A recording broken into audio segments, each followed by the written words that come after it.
Hello, everybody. Welcome back to Masks Monday. We are session 37 into Masks of Nyarlathotep, and this is possibly going to be the second TPK in a matter of several days if you go back to the previous session on the channel. But hopefully, especially because Becky is a player, that isn't going to happen. Well, I'm just saying because in the last session you were. That was you. Sorry, what? So therefore, I can't be responsible. But also, I'm drinking a beer called Keller beer, which sounds very similar to Killer beer, which I think would be very appropriate. But anyway, yeah, let's get this show on the road. This climax of Kenya, which I've been looking forward to for a very long time, and I'm secretly bricking it. Let's go on to first of all the introduction of the characters who may or may not survive tonight's session. Let's start off with Charles Barrington-Smythe. Yes. Hello, this is Charles Barrington-Smythe, probably speaking to you for the last time. I am a functioning drunk, and I've been pretty much at death's door since I actually got introduced in Egypt, and I went doolally last time, so it's not looking good for old Charlie. It has to be said, but chin chin. Chin chin. And we have Mr. Pranit pissed off Singh Dillon. Yes, indeed. My name is Pranit. I'm a former Indian soldier, always known as the pissed one, once known as Ironside, now not anymore. It was the only one, I believe, that wanted to push for us to go to Shanghai. And given what we get to know here in Kenya, thank God we didn't. So now we are here at this amazing party, all you can eat on the top of a mountain with a lot of people. And let's see how this will turn up. Mm-hmm. The rave of the bloody tongue. What do you mean? What do you mean all we can eat? You do realize that we can very well be part of the buffet. That was the joke, yes.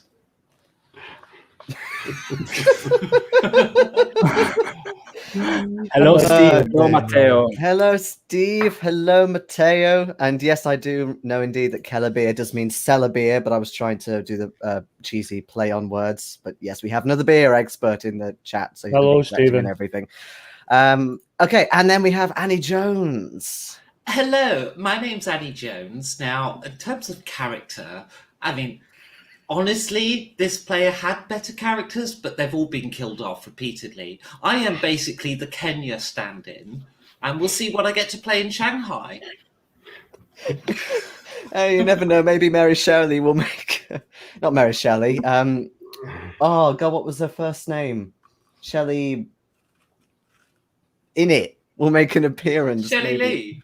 Oh, it's just Shelley Lee, right? Okay, I thought for some reason Shelley it's a Lee. different name that I've forgotten. Okay, Well, yeah, maybe she will make a reappearance.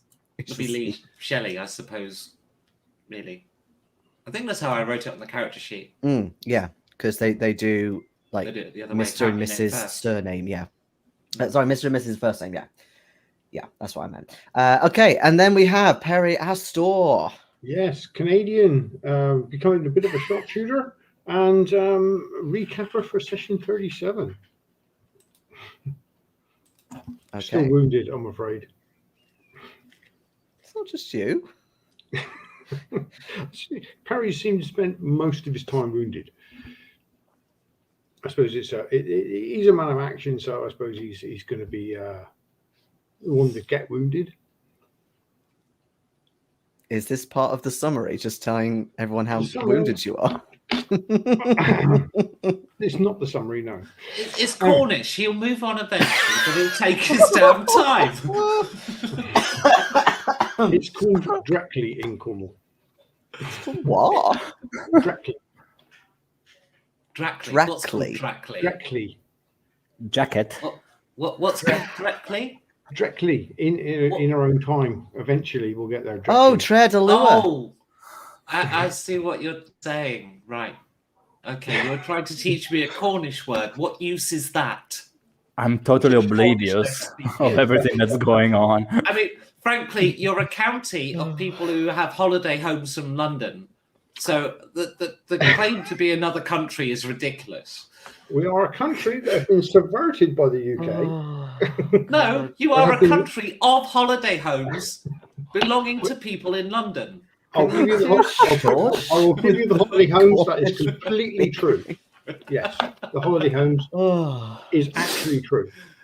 Yeah, so like you're more London than most of London. Okay, move on. That is also true. Okay, recap. Session 37 opened with a fight in a truck. There was a tea shop owner dubbed Queen Tea Bitch in the back of the truck that tried summoning 2 fire vampires. Well, actually did summon 2 fire vampires. We had a couple of soldiers with us that was with Pranit and Annie at the back of the truck that dealt with the tea shop owner and the fire vampires, and I was at the front with Charles trying to finish off the 2 people driving and his passenger. One of the passengers actually proved to be very difficult to get rid of. Annie jumped into a fountain to get wet so she couldn't burn, and Pranit got a bucket of sand, doused it over one of the fire vampires. The other one sort of wandered off because it got bored of us. One of our soldiers, the sergeant in charge, bumped in and got injured. He actually got burnt by one of the fire vampires, so he ended up in hospital. We obtained more soldiers from the barracks and a machine gun. Charles did try to get a second machine gun, but was unsuccessful. And we decided to travel up country via a military truck. And we're going to let the soldiers drive to appear that it was a military operation. We were going to stay out of the way. Also, Pranit got a ruby ring from the tea shop owner, but he doesn't know what it does yet because he's too afraid to put it on. We took the truck up to a village called Enduvu. When we got there, it was quite an impoverished village. They sort of gave us some food, but we had the impression they were giving us everything they had. They had there were a lot of farmland outside the village, but it didn't seem to be producing very much. It was a bit like that scene out of Temple of Doom, where they go to the Indian village. We decided to investigate the Carlisle site, the murder site, on the way to the mountain. And we discussed a lot, actually spent a lot of time discussing how to disguise ourselves with the occultist robes we picked up in New York, London, and Cairo. We actually missed Bavaria Park's funeral, but we toasted her on the Sunday, toasted her memory. And that evening, we found out when we went to the camp where the soldiers were that Nails had met Brady in Hong Kong, and there was an interesting suggestion that Roger Carlyle was still actually alive because he was with someone that he didn't know the name of, but he pointed at Carlyle in the picture that Annie showed him.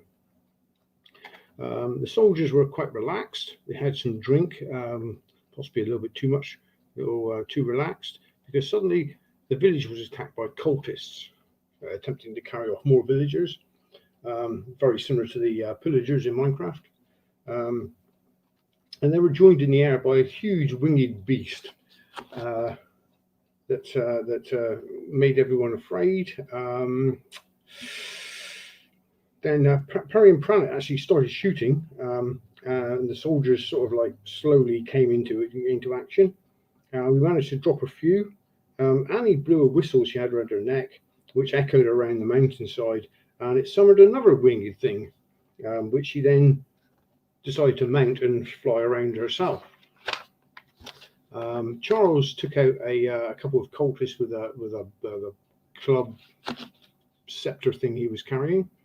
And Pranit then moved, after we took out the cultists, Pranit moved to fire on the first winged beast in the sky, We continued to fire on that until we actually killed it. And I think that was about it, really. That was the end of the fight. Once that was killed, the cultists left. Well, what was left of the cultists, which, to be honest, was maybe about half a person. Yeah, we were quite successful at shooting them, actually. Yes, you and the villagers did good work with that. The biggest problem was, I guess, Charles getting terrified by the Biarki. But there we go. So I think I have your. Oh, go on. I don't think we knew what it was, though, do we? You just knew that. No, you didn't know what it was. This thing. We haven't talked to her about what it is. It was big, winged, and scary. And even bigger than an haunting horror. You told us after session, but as players, we don't know what it was. That big thing wasn't summoned by Annie. Annie summoned the smaller vulture-like thing that she flew around. The really bigger than a hunting horror thing. Yeah, you don't know what that was. You've not seen it before. Mm-hmm. No, that was it flew from the mountain. That was quite big and scary. Apparently, we took a lot of shots to take it down as well. Yes, in the Catalan gun. Okay, cool. So let's quickly check sanity, etc. Of course, you get a D8 of luck, Perry, and of course, you all get your improvement roll for your luck. I'm doing it just now. I rolled mine earlier, and as usual, I have a very low luck score, so of course I rolled under it. All right. I managed to improve mine. You rolled under 45. Ronnie. Yeah? You rolled under 35. I rolled 9. Oh my god. I rolled 8. Crikey. I rolled 85 with a total luck of 9. So I'm now at 18 luck. Wasn't really hard to miss. No, indeed. Okay, right. I need to check your luck scores actually, but sanity I should have correct. So, I believe Annie, you're on 54 sanity. Oh, I have it as 53. 53 then. With your bonus die, and you look at 75 still. No, 38. Okay, right. I was going to say I thought that was way too high. Okay, and Perry, you're on 93 sanity. You're muted, but I got you said yes. With your bonus, and you're on 11 hit points, I believe. And what's your luck score now? You still need to still muted. Anything. Just give him time. It's from Cornwall. I'm liking our now. Exactly the same as Becky last week. 20 luck. 20 luck. Yeah. So group luck rolls are going to be interesting. Now. How quickly is Annie going to die in this session? I'll just grab hold of her until she shoots her. As long as she keeps clear of Perry, I believe she will be fine. Yeah. If only my last character knew that. Pranit, your sanity is 76? 73. 73. Because I was trying to keep count, but I believe I lost something. I don't know if for the dragon thingy or for the Biaki, but yeah, I'm keeping track because you told us we need to take a look on our fifths. Yes, you definitely lost 2 for the Biaki. I can't remember what it was for the other thing.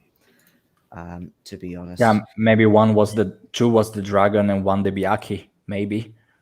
No, 2 for the Biaki. It was 2 for the Biaki, and Charles lost 4 for that, I think.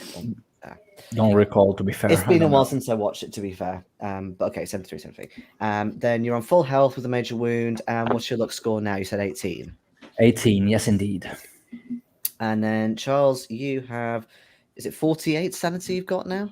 No, I've got 39 sanity. Remember, I went gaga. Yeah. And full health, and is it 35 luck you're on? 35 luck, yeah. And I did go temporarily insane last session as well. You went temporarily insane, but I believe you're also indefinitely insane, which again means that if you lose any more sanity, then you're going to basically go into a bout of madness because you've lost over a fifth in one day. So there's no pressure on me at all.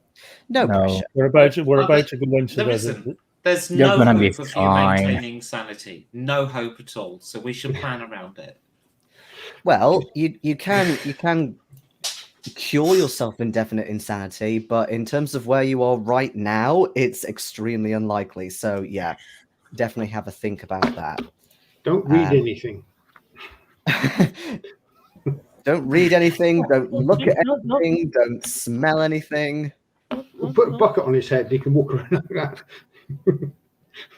I'm just trying to grab a character sheet just so I can sort out. I'm an adventurer. I'm not running for Parliament.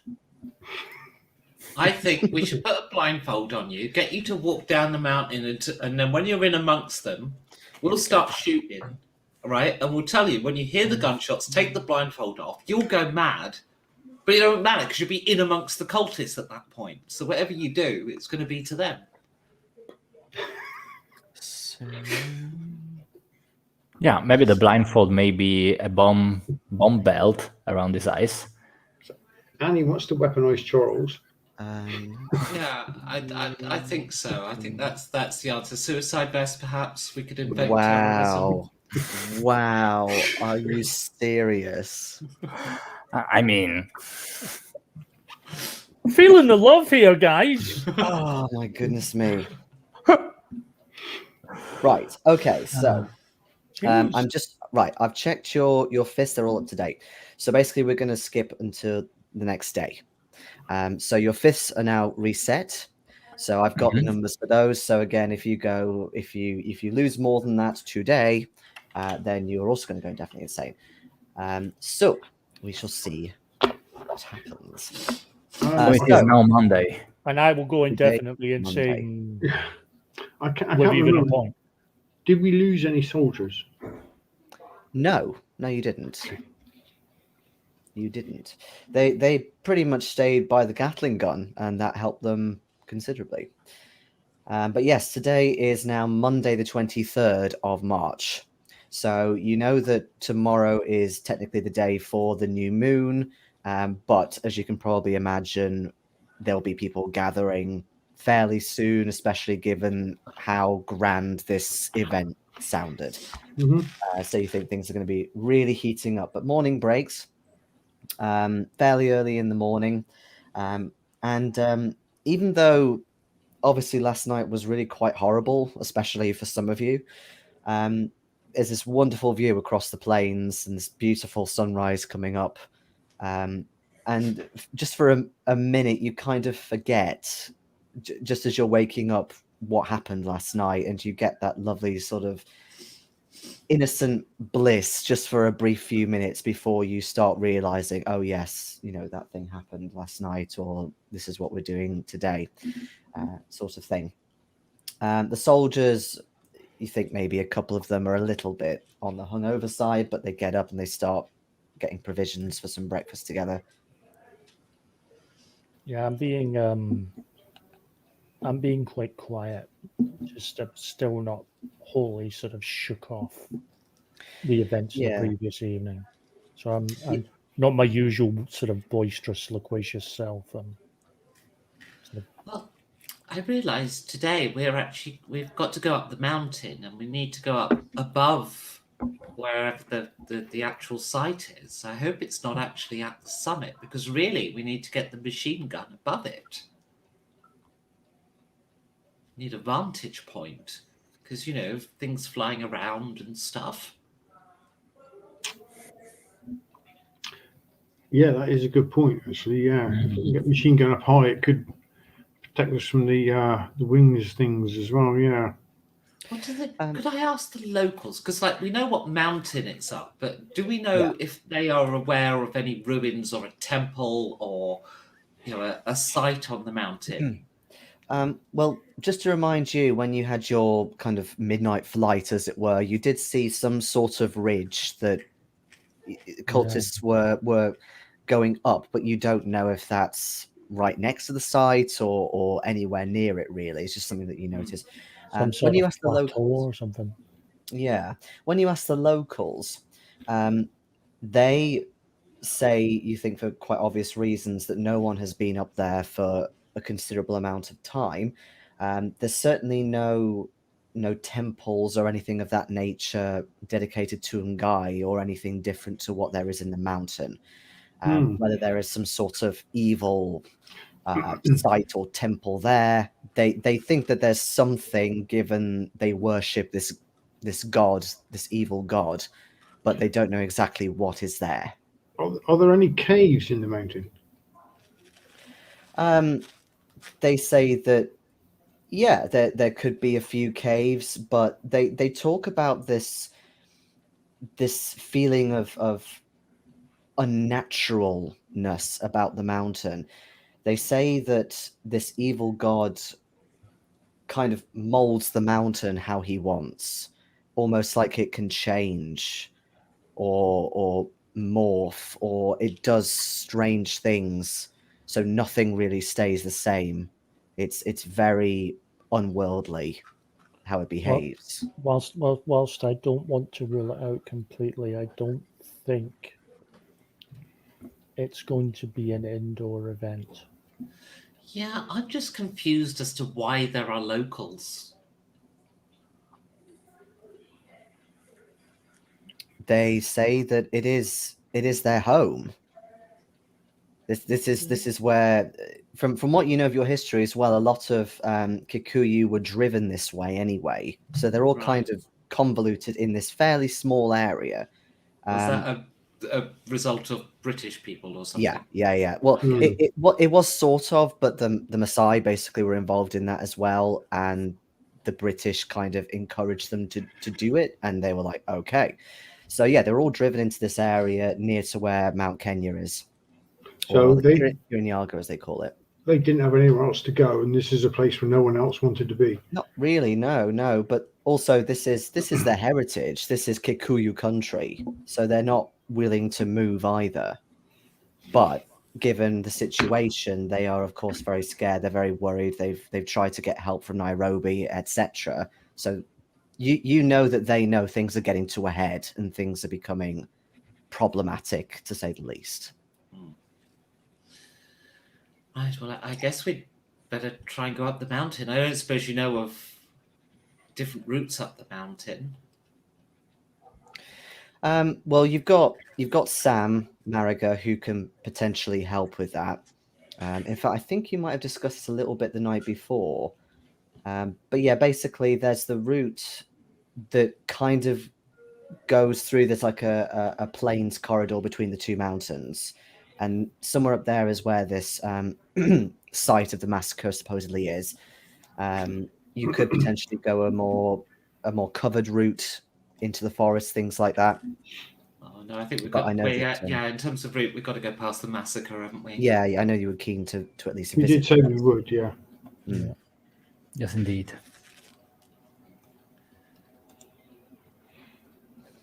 All right. Well, as soon as breakfast is done, then we'll head off.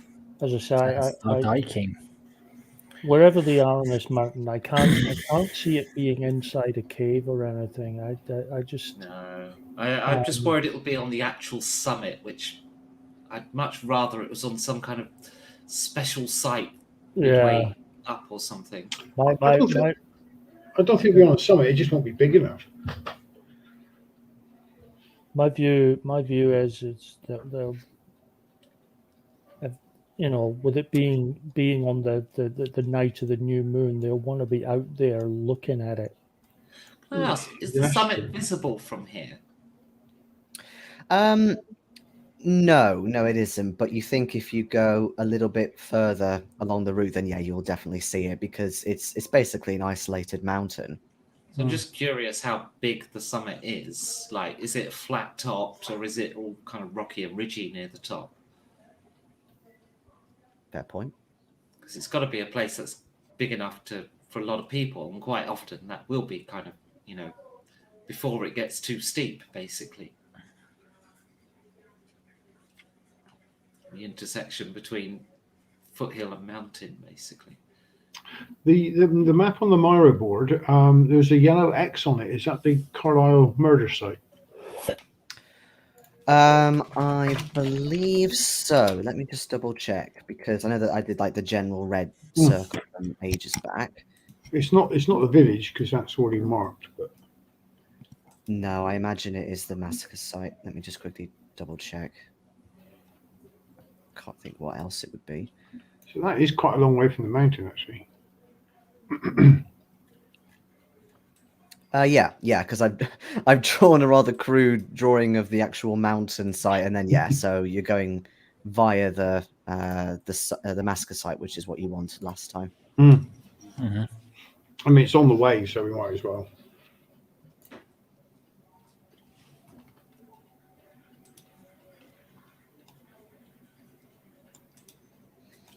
All right. But regardless, you know that it's going to be another day's trek to the mountain if you're going at a fair pace on foot. All right, so you finish up your breakfast, and the soldiers, of course, come with you. But at this point, you can take the truck a little bit further, but it gets more difficult. Yes, there are some plains left and some meadows, but the terrain is quite rocky at times, quite rugged, lots of dips in altitude and so on. So really, after a point, you can't take the truck any further.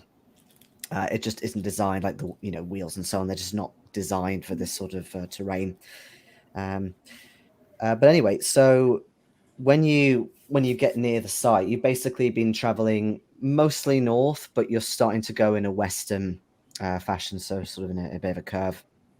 And you get to this sort of wide saddled shaped pass, which again is this corridor that separates the two mountains, so the Aberdari range in the forest, etc., with Mount Kenya or Mount Kirinyaga. You start going down a gentle slope, so you can see it a bit from a distance, but you saw it anyway, Annie, during the night, but now you see it in the daytime. It's even more harrowing when you look at it. Again, it was originally, from what you think, this beautiful meadow up in the mountains. It's about half a mile broad, actually, so it's a good stretch of land, this.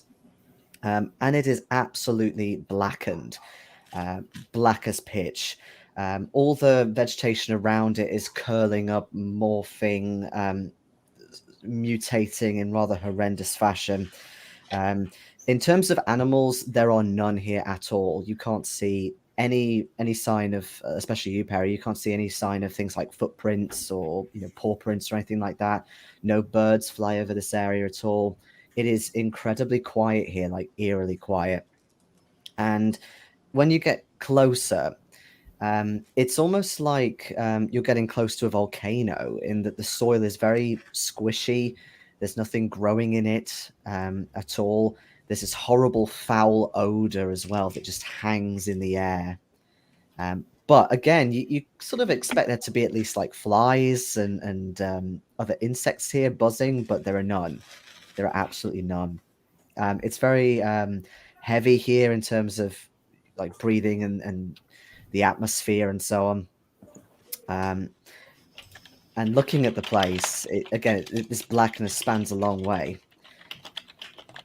And the more you get closer, the spongier the soil gets. Well, somewhere in this area, we need to find where the Carlisle massacre was. Are any of the soldiers, were any of them apart from Bumption, on the Carlisle search party? Does any one of the soldiers know where that site is? Since I'm nice, I'll allow a group luck roll. Fuck. I believe that will be me. It's you by a small margin. For fuck's sake. I'm sorry, guys. Yeah, very sorry. Okay. Almost 70 points away, sorry. Okay. I mean, you can see that, yeah, the soldiers who are present have not been here before, no, but you can see that immediately when they look at the place. They're quite astonished by what they're seeing. However, Sam, remember, has been here before. He was one of the first people to actually see this site before it was reported. So you've got him at least. When he sees it, there's this kind of darkness in his eyes that comes over him, this sense of dark familiarity, and he also goes quite quiet. And Sam, did Sam know where the Carlisle expedition was found then? Well, he doesn't really know much about the expedition themselves or who they were, but basically, from what he told you, he stumbled across this site, Right. and he reported it to the authorities. But you think, presumably because of the color of his skin or something similar, nobody cared. Nobody did anything about it. It was only later when Erica came along where they actually started taking it seriously. Mhm. Where is the middle then? Let's just head to the middle. Either that, or you said it was a valley. Could we maybe just climb up a little bit and look across, see if we can spot something? Sure, it's still a meadow rather than a full, incline valley. But yeah, there are points up above where you could try and look across, from afar. Yeah, let's see if we can get Perry up there. He's quite good at that kind of thing. Yeah, if there's some rocks, I'll climb up to the highest point I can within a reasonable amount of time. And we've got some binoculars. I think I've got binoculars. Okay. What are you actually looking for then? Are you looking for corpses or something similar? Just something that can stand out, or skeletons, but something that depict, or maybe maybe it's something that's like where the epicenter is. Maybe this was some kind of meteorite hitting the earth. Okay, sure, yeah. There was a report about some elephants being ripped apart actually up here. There was indeed. Okay, so you head on up. If you like, you can make me a natural world roll. Come to think of it. Natural world.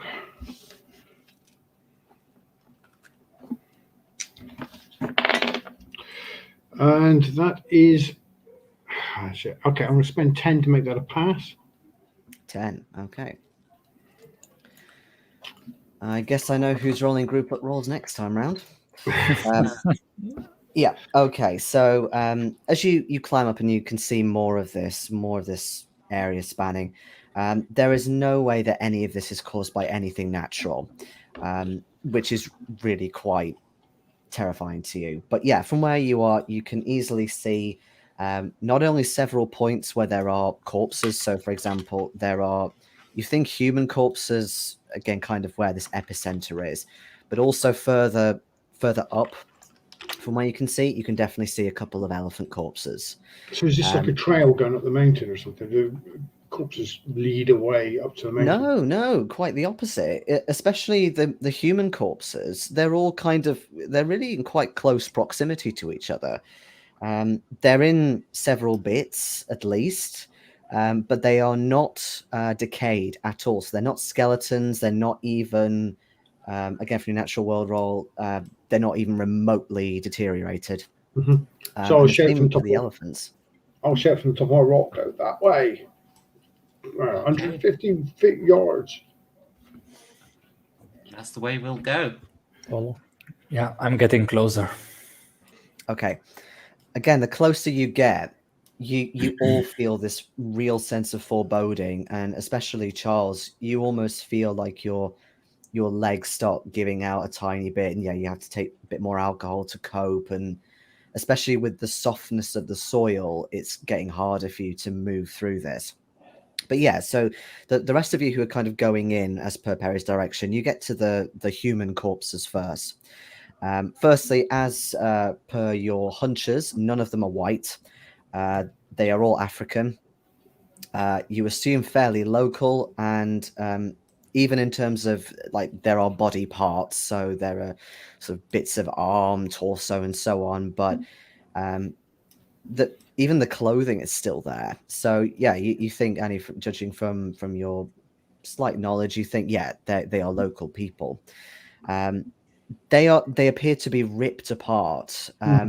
Not even maybe a weapon has caused this, but it's hard to tell. But yeah, it's really quite telling that it's as if it was done yesterday. So they're not eaten; they're just ripped apart. That no, nothing has touched these. No animals has even dared get close to these creatures. Sorry, these people. Maybe this was the nest of the flying thingy we saw yesterday, where he ate his prey.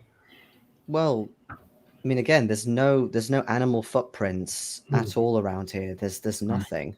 It's a bit open for a nest. That too. Like there's no bones or shreds of carrion. All right, just parts. Crawl or anything. Yeah, it's literally as if these bodies have been ripped apart incredibly recently by something, because you can't see any definitive cut or anything like that, or anything that could have caused that apart from being pulled. Are they just? Sorry. Upon seeing the bodies, I immediately sort of turn my back to them and sort of trying to steady myself, because this is a bit much. Are they just lying on the surface, or have they been impacted into because it's soft soil a little bit? Have they actually sunk in? Have they been dropped from a big height? You don't think they've been dropped, no, but because you know that they've been here for a few years. So yeah, in terms of the sponginess of the soil, well, again, because of the history, it sounds like the massacre happened, 1919. So yeah, so they have sunk slightly into the sponginess of the soil, but they've definitely not been dropped from a height. Does it look like the body parts are arranged in some sort of ways, some sort of fashion? Not really, no sort of patterns that you can see. Although, like I said, they are very close in proximity, so maybe 7 feet apart at the absolute most.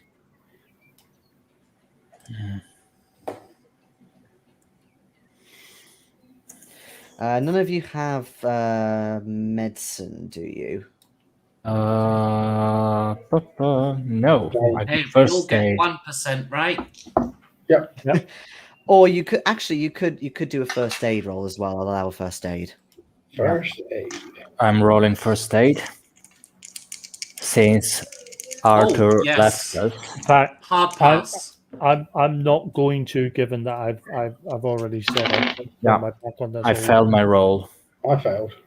A hard pass. So just any pass, hard pass. Okay, yeah. So as you're looking at the bodies, you notice that in terms of how the flesh is ripped, it could potentially be something small-ish, because you were sort of thinking maybe was it big dragon thing, but actually much smaller, and you're starting to wonder, did they actually rip each other apart? Oh. So a madness induced by this place. But what's actually curious to me, though, is this blackening of the land. I kind of want to try and understand that. I'm no expert at this stuff, but if I kind of look at the plants and is this near the epicenter? I mean, it is, but it does go out quite a long way. Okay. So if this site is near the epicenter, I kind of want to have a look around, and particularly at the epicenter, and just kind of see if I can understand what caused this. But I mean, By looking if at the they plants and the soil. if they tore each other apart, that's a brutal amount of strength needed to do so. It is, but I'm curious It's as to not what. only madness. I'm I'm more keen to believe it was something human size, not fully human though. Because there's no way that an insane person may gain this much strength and adrenaline just because of madness to tear each other apart. Well, we should hope not. I'm Charles.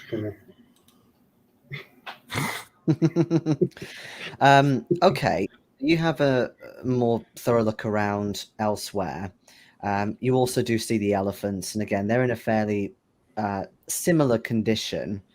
In that, again, they're just not deteriorating, but there's also this horrible purple slime, like you saw the night before, Annie, that has started to drip and ebb out of them. But yeah, you have a further look.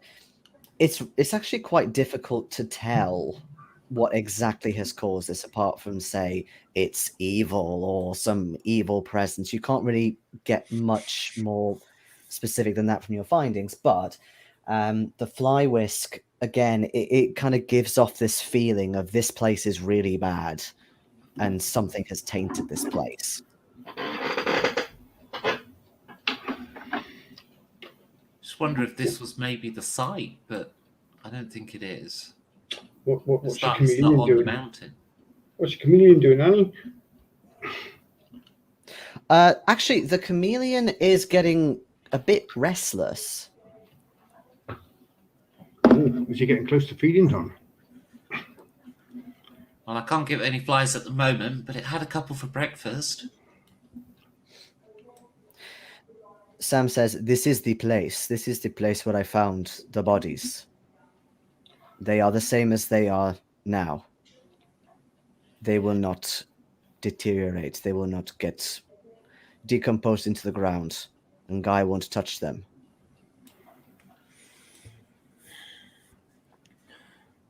Yeah, still now we got the confirmation that this is not bodies of the Carlisle expedition, given the fact that they look like locals. We're pretty confident that none of these bodies are white. Then it's quite obvious they're all. Very, very obvious. Well, more to the point, yep, there are definitely no white people. You know what at least a few of the expedition look like. None of them are there.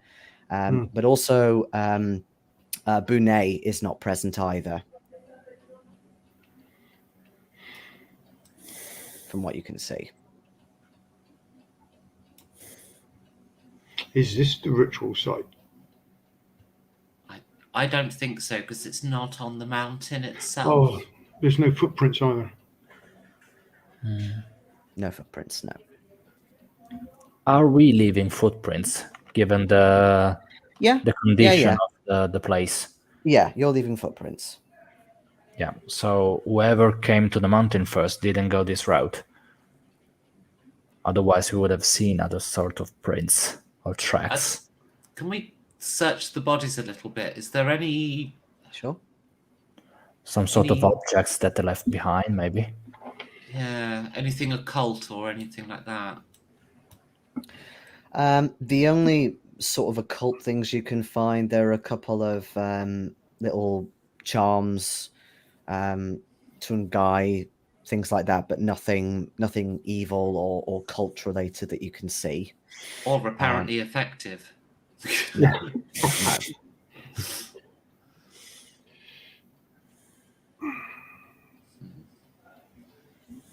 Well, I was hoping to get a little more from this, but...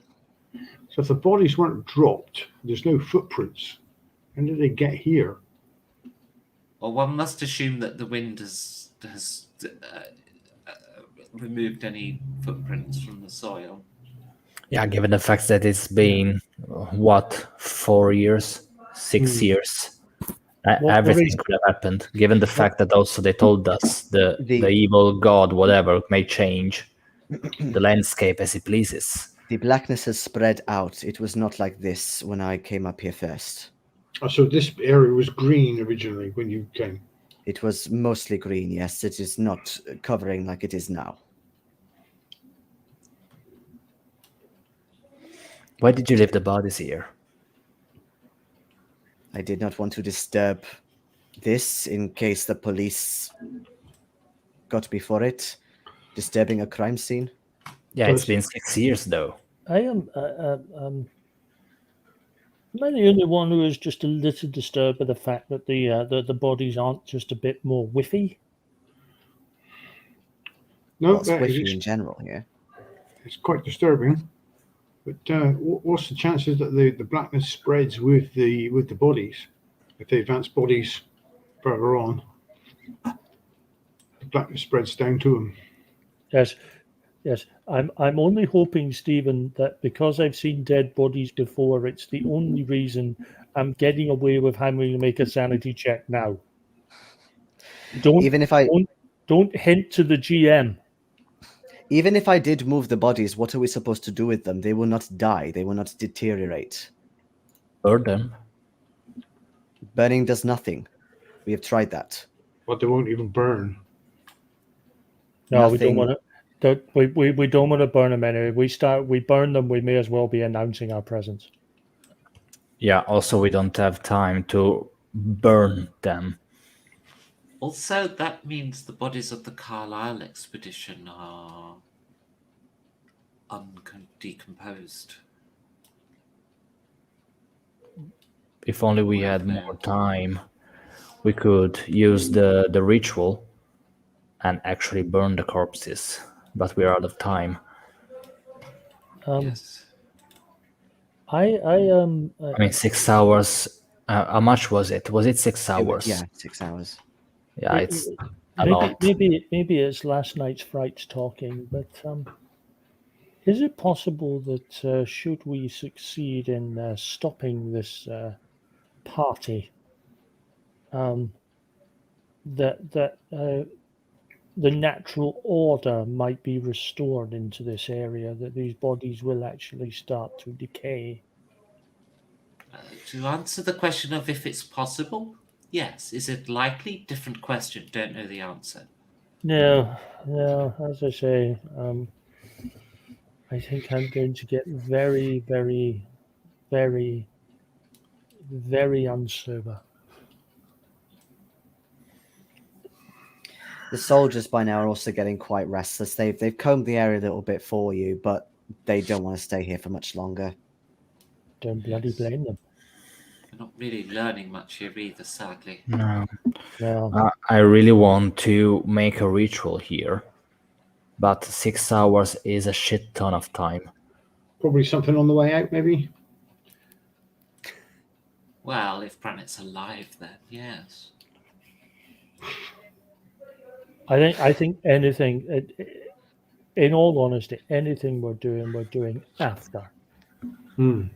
Anything about this place is going to have to be done after. As you say, we don't have time to get into it now. No, we we have do a not. ritual. We have a party to crash, a ritual to stop, and our suicides to arrange. I think they'll arrange themselves. Yes, but we're marching on in there quite happily to give them a hand with the arranging. Anyway, no, I think we've got to go in, and we got to hope. I agree that we've got to hope that we can get a higher vantage point. That's a good idea. For that infield. Okay. So yeah, you slowly move on from that area, and Sam leads the way. The further away you get from the site, you get this strange sense of relief, but it's kind of hard to put your finger on as to what. But it's as if you've kind of been bottling something up, and it's now let go subconsciously. Even though you're getting close to the mountain, you still feel like you've moved away from some really horrible area. But in another hour or so, the mountain does start coming into view. And basically, yeah, it's this conical shaped mountain, very abruptly rising up. So it does seem quite isolated in terms of everything around it. And as you get closer, the vegetation starts changing. So the forest very much thins out, whereas before it was quite luscious around the place. Now it's not venturing anywhere near this place. And from what you remember last night, Annie, with the strange green vegetation, you start noticing it. Firstly, like fairly subtle details, and again, mainly Perry spots this because of your natural world inclination. But you start seeing slight strange plants and things like that. And you also notice that whilst there are animals in the area, and especially a few cats you see, you think from your affiliation with Bast, that they are, able to approach you. They still kind of go on these strange hunting paths. It's not normal. For example, you see a little, or a puma, a young puma, who you think is heading one way, but then kind of immediately changes course for another direction and just acts really strangely. And again, no birds fly anywhere near this place. And the general sound of nature, which again you kind of you put into the back of your mind normally that you get in like trees, like insects and birds and so on, it's just not present at all here. It's really creepy and a little bit weird.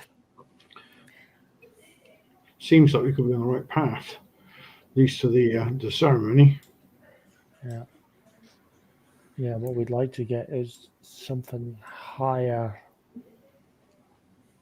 To make damn sure we can't be seen as we go up this damn mountain as well. Yeah. That's Well, really we're neat. dressed as cultists, right? But our soldiers aren't. That was Yeah. what I was about to ask you. So you are dressed as cultists, okay? And there's no obvious path for the cultists would use. Well, I was just about to ask, have you got track? Anyone's got I it, do. it's Perry. No, I got the base Can I have 10. Can I have a track roll then, please, Perry? A track roll. How much do we want to track it? I think it's essential. You do have a bonus die. I'll do a bonus die. Oh, 20. I'll do it. Oh, he's good. That's the bonus die gone. So that is that's 5 off a hard. So I see just a pass.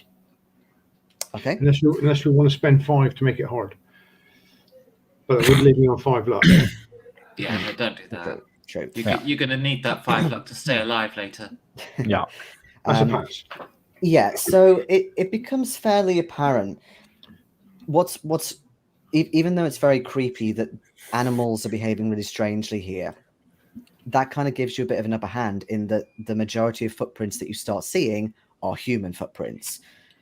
So you do see, and again, you think maybe because of the rain, it's made it a little muddier in this area. So you do start seeing parallel lines of groups of people who you think have been up here very, very recently. But also, what I'll say is you also see less fresh footprints that you think have come up to the mountain and down. So they've come down from the mountain possibly at certain points. So maybe a couple of weeks ago is the freshest you can see in that direction. Maybe last night. Yeah, you think maybe there's a bit of that in there as well. So we could follow these tracks probably to the ritual site.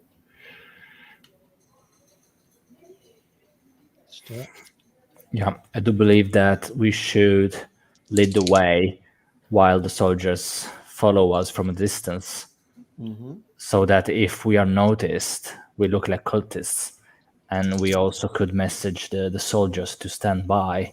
Yeah. Because if they saw them first, we're screwed. And in fact, in that case, I say Perry should take the front for the tracking, and Pranit should take the rear of us. As the soldier, you'll know the hand signals for stop, stay, move. To a bunch of British soldiers, it's going to be easier for you to signal them than any of us. Yes, that's fine. Yeah, and as you go up a little bit further, and it is a bit muddier again here. You can see more tracks. There is more undergrowth here, but it's very kind of, again, it's this weird green that you've been seeing, Annie. This almost slightly shiny green that is covering everything, and it's just creating this strange sheen of plantation of plant life. It's very, very odd. But as you get closer, you do start hearing people behind you, sort of laughter and things. And actually, who was it who rolled that? That was Annie and Perry. So you both get listen ticks for that if you haven't done so already. So you Okay, both well, hear if that we're going on. hearing them behind us, we need to signal the soldiers to pick up the pace, and we need to move a bit faster. Quick read, sorry. Because we need to stay ahead of them, or we need to get our soldiers to hide. Well, we need the soldiers to go off the path, really, don't we? Like you say, go up higher than us, parallel us until we stop, and then go a bit further on, even. Yeah. Maybe Yeah. we'll just hide to let these people through. Yeah. They can't be seen, I Yeah. don't think. That's gonna be a bit risky, if you ask me, because if they spot us, Everything. yeah, that's a fight ev- right there and then. Everything from this point on is risk. I mean, if they spot, we're separated from the soldiers, so even if they spot them, they might not necessarily associate us with. What kit have we got with us?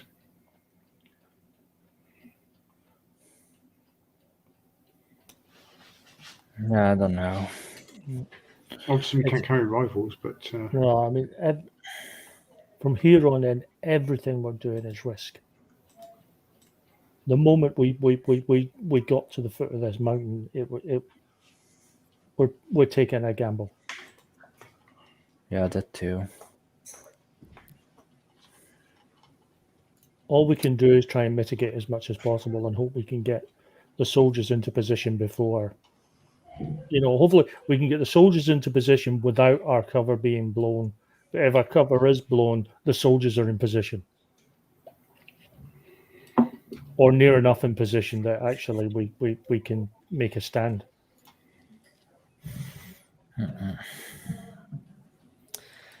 So, a couple of you have heard voices behind. What is the plan? So we're picking up the pace, or are we getting the soldiers to hide? Which is I think it? the soldiers should hide. Yeah. They should Okay. hide. Okay. So we send the signal back then. Yep, that's fine. So I mean, the uniform obviously helps, but there is a lot of undergrowth that they can get into. The Gatling gun's a little bit trickier.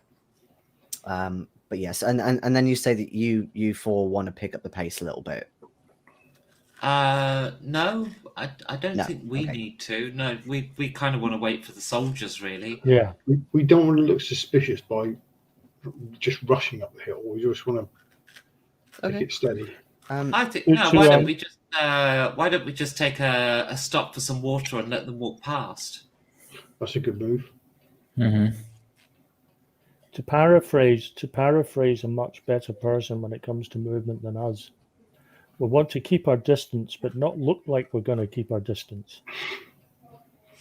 We're going to walk casual. I think we just sit off the side of the path and drink some water. Yeah. Have somebody water. removing, emptying out their shoes as if we're all just kind of like just taking a little rest, and somebody's sorting out their footwear. I'll do that. I'll take a shoe off and sort of be emptying it as they come by. Buggers can drink water all you like. Yeah, I'll fan myself in my hat. I'm keeping the cultist hood on, frankly. I fit my turban. And the other guys will not be in cult robes at all, will they? They're just going to be dressed normal. Soldiers, exactly. That's why they're hiding, and No, we're the their soldiers, distraction. the party behind us. Oh, I see. Yeah. So you all kind of sit down, pretend you're having a little rest on your pilgrimage and all that. And yes, indeed, there's a group of about 5 cultists. Well, you assume they're cultists anyway. Who are all very well dressed. You think they're from somewhere in Asia. They've got these beautiful kimono robes on and so on, and they've also got fans. But they've obviously been trekking for a few days. Their feet are very, very sodden with mud and so on. But they don't obviously they don't care. They're in a state of elevated bliss and euphoria. But when they see you fully kitted out in your robes, they do look at you a bit curiously. But they do carry on walking.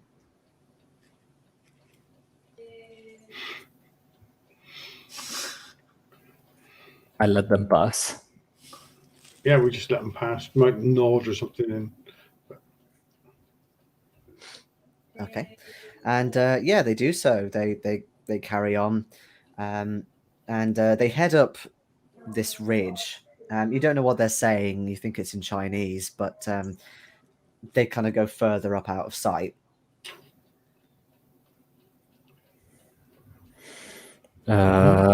Once they left, do we hear anything else?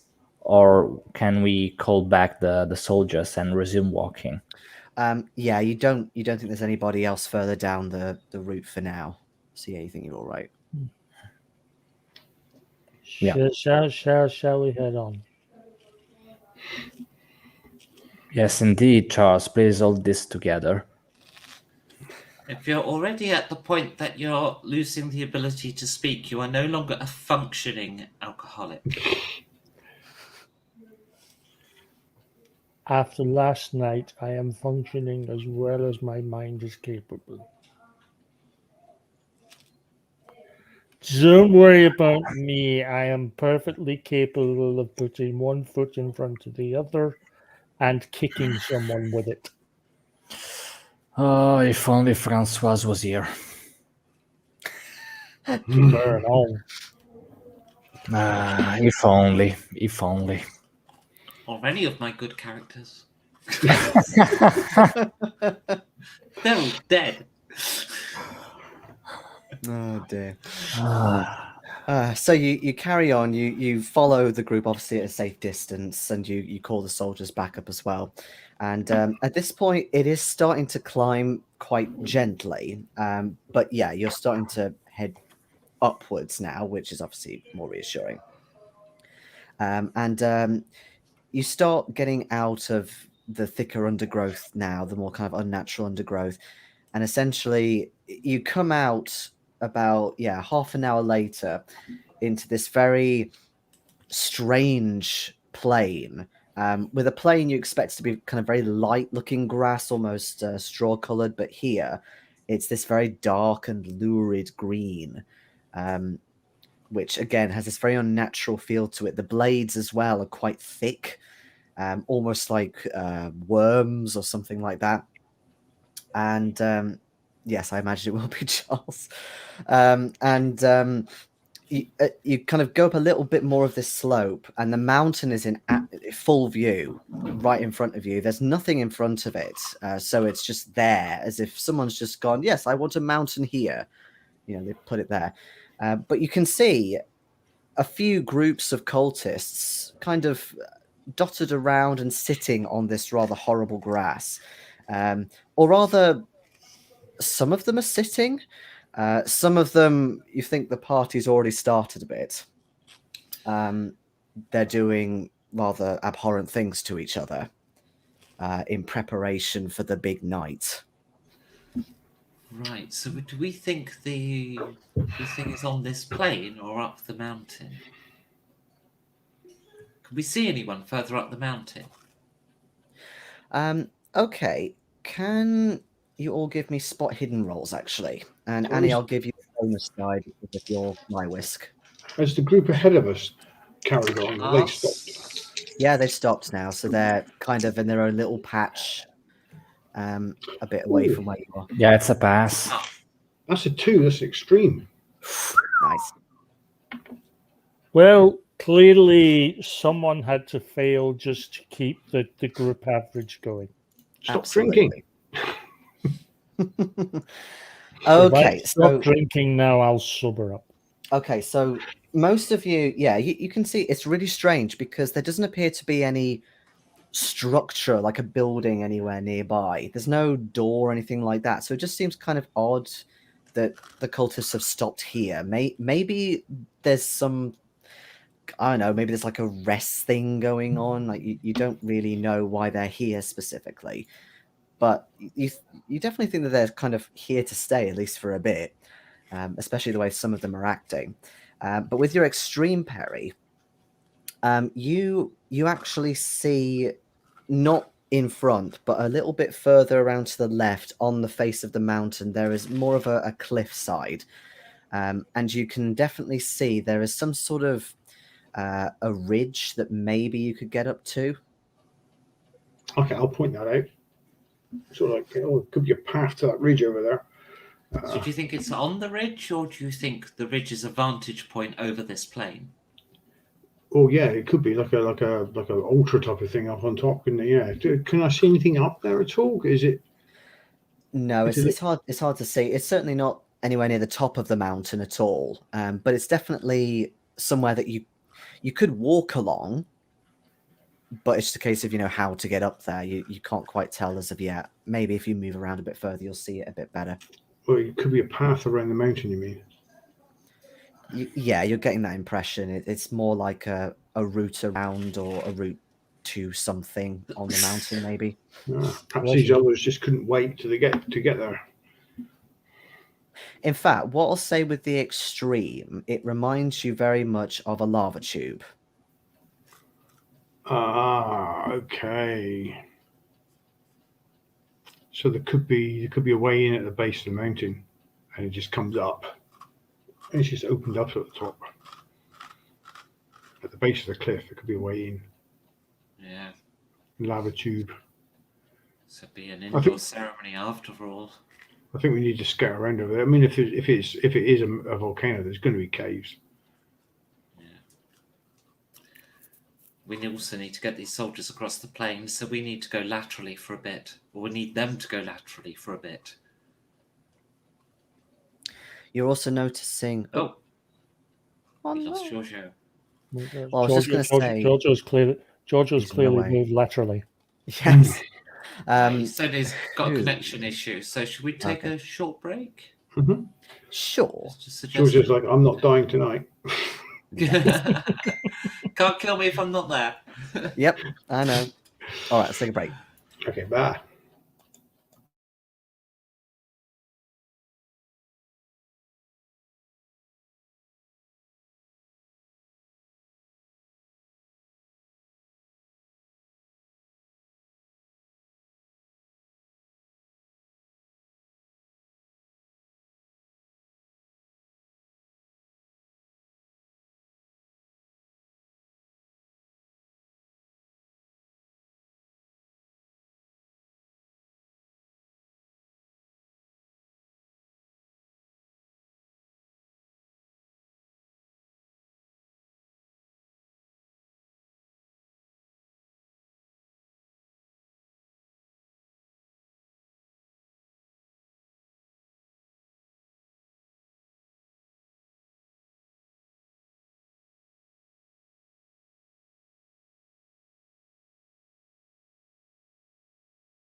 I am a little warm.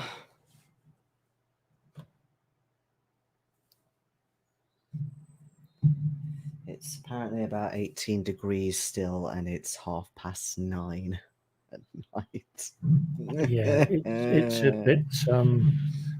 a bit sticky. Hello, Stephen. I did say it earlier, but I don't know whether I was heard. But hello, Yeah, Stephen. yeah, you heard. Oh, someone's got a barbecue on. Oh my god.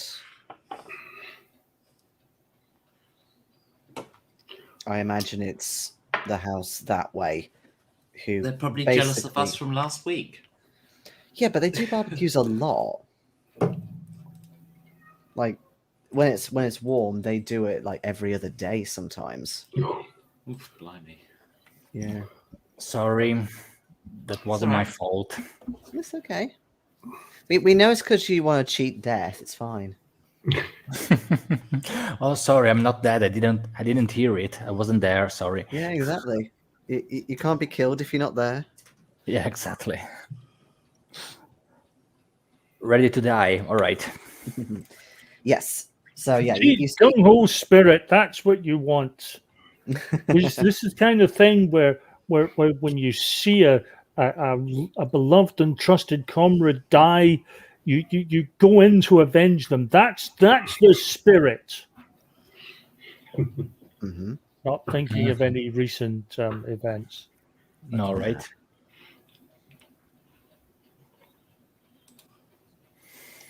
So yeah, it's like a volcanic lava tube of sorts. So either something leads to it, or it leads to somewhere, something like that. But you think you'll get a better view if you move further around the mountain, away from these sitting cultists or anything. Is there a way we can go past them with the soldiers without being noticed, or we have to walk right through the plane? You'd have to double back a little bit. You could give them a wide berth, but it will be a very wide berth. So there is away from the plateau, it starts to dip again. So you could try and use that as a bit of cover, but it'll take a bit longer. Mm-hmm. Yeah, I think we should probably do that. We've got to keep the soldiers out of view. Yeah, that's the main point. Can I pick a blade of this grass and have a look at it while we're walking? Sure, you can pick a blade of grass. That's fine. See if there's anything different about it, because you say it's like fat and thick and some strange green color. I mean, yeah, it's very odd. You've never seen a blade of grass like this. This kind of horrible dark green looking color. In fact, you almost feel like it's moved slightly, but you don't know if it's just from the texture, but you still get that feeling. Does it feel like grass? It's not bleeding. No, but it doesn't feel like the grass you're used to. It's really quite different.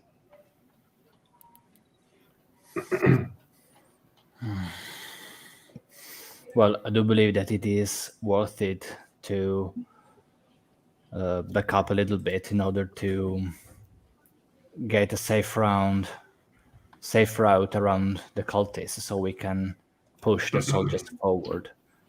Yeah, I think we're going to have to be a bit speedier on this as well, because we really need to get in position now.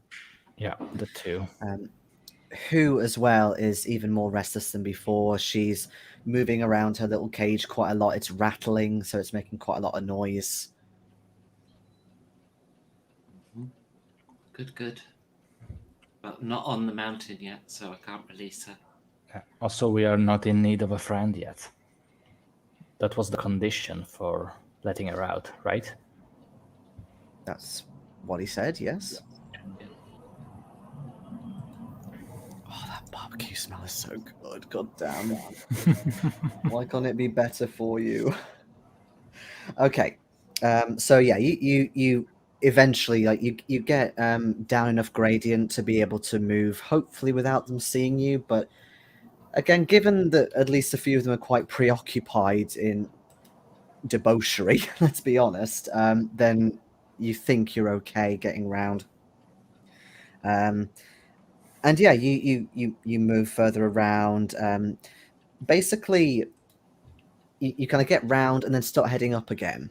And there's this kind of, you think that maybe ash and cinder has been around here at some point. There's charred ground in places, but also there's this big rock face that just kind of is there in front of you after a certain point. And there's a very narrow but steep trail that leads up. You can just see it snakes up this rock face. Okay. We're not going to get the soldiers up this mountain, are we? I don't believe we are. What we need to do And Phil is is get gone. Phil back. And what we need to do is get Phil back, and he's obviously went tangentially as well. Mm-hmm. You're all moving way too laterally here. It's that grass that he picked up.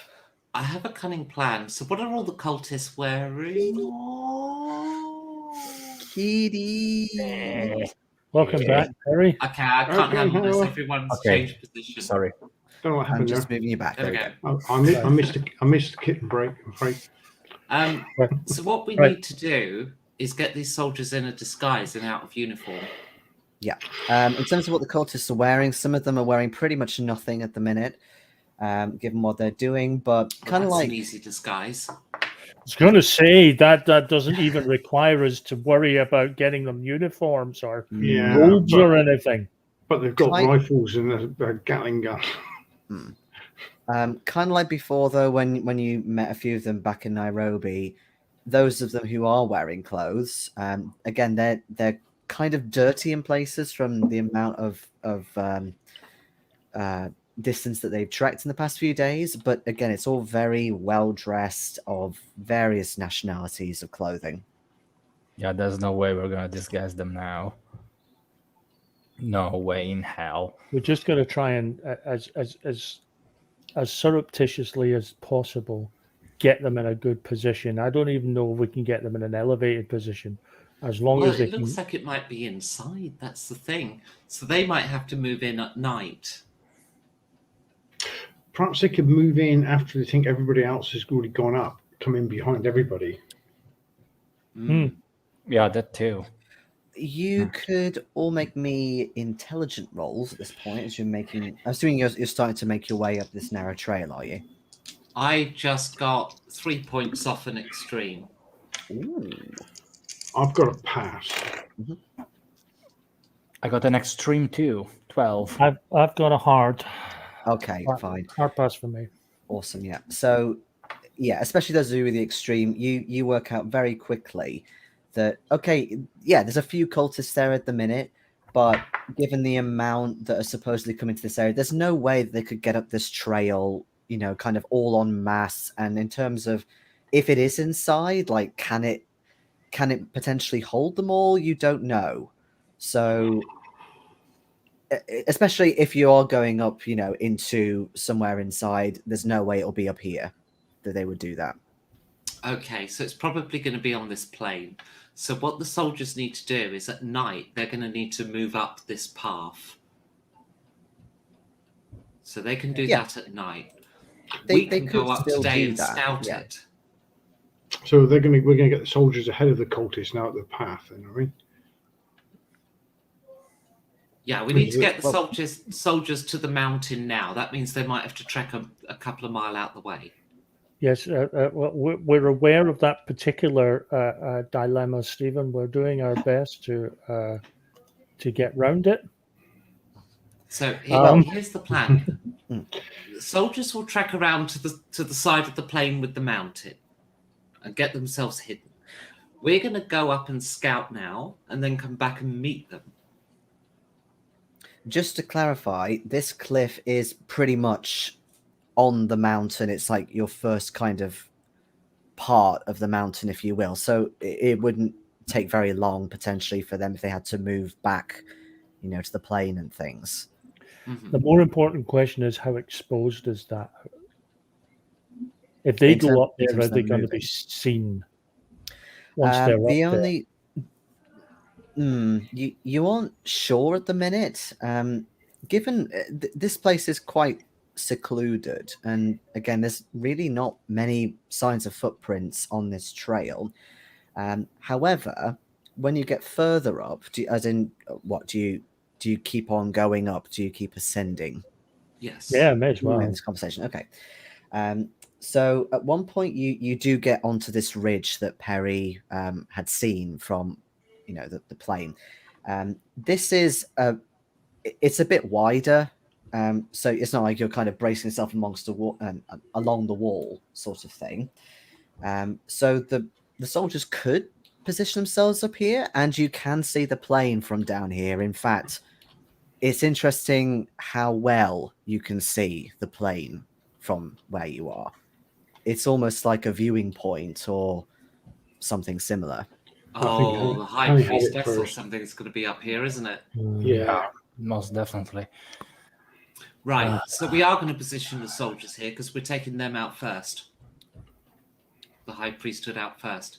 So the soldiers need to start at the base of this mountain, hidden.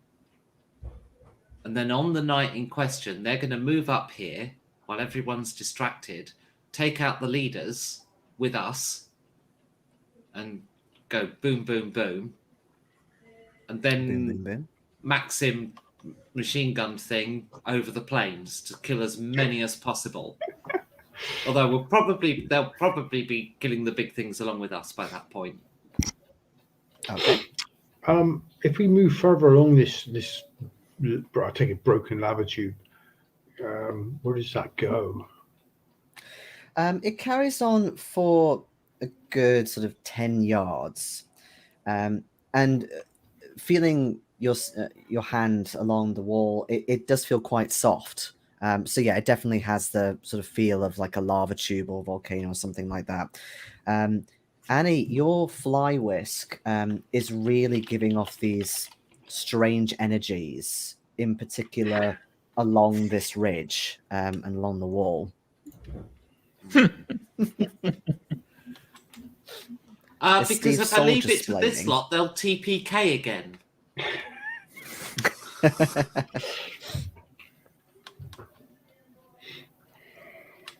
See, it's all a question, Stephen, of having faith. We have faith. Annie has none. The TPK once in that can never live it down. Okay. So I've just rolled a couple more passive rolls again. Pranit, you succeeded on a listen roll. Annie, you got a crit. So what I'll say is, as well as this feeling you're getting from the fly whisk, the both of you do hear a little bit of noise coming from the other side of the wall, the cliff face. Annie, with your crits, you hear the sound of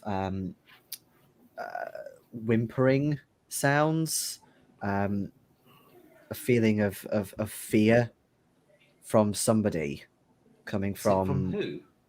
beyond. No, it's from Oh. inside. From the hostages. Prisoners, yeah, hostages. Hostages inside. Right, let's examine this wall. Is there a secret door? So you have a feel on the wall. From any other angle, it would have been very difficult to see. Thank you, Steve. But if you position yourself in a certain way, you can see that there is a fairly narrow way inside this wall.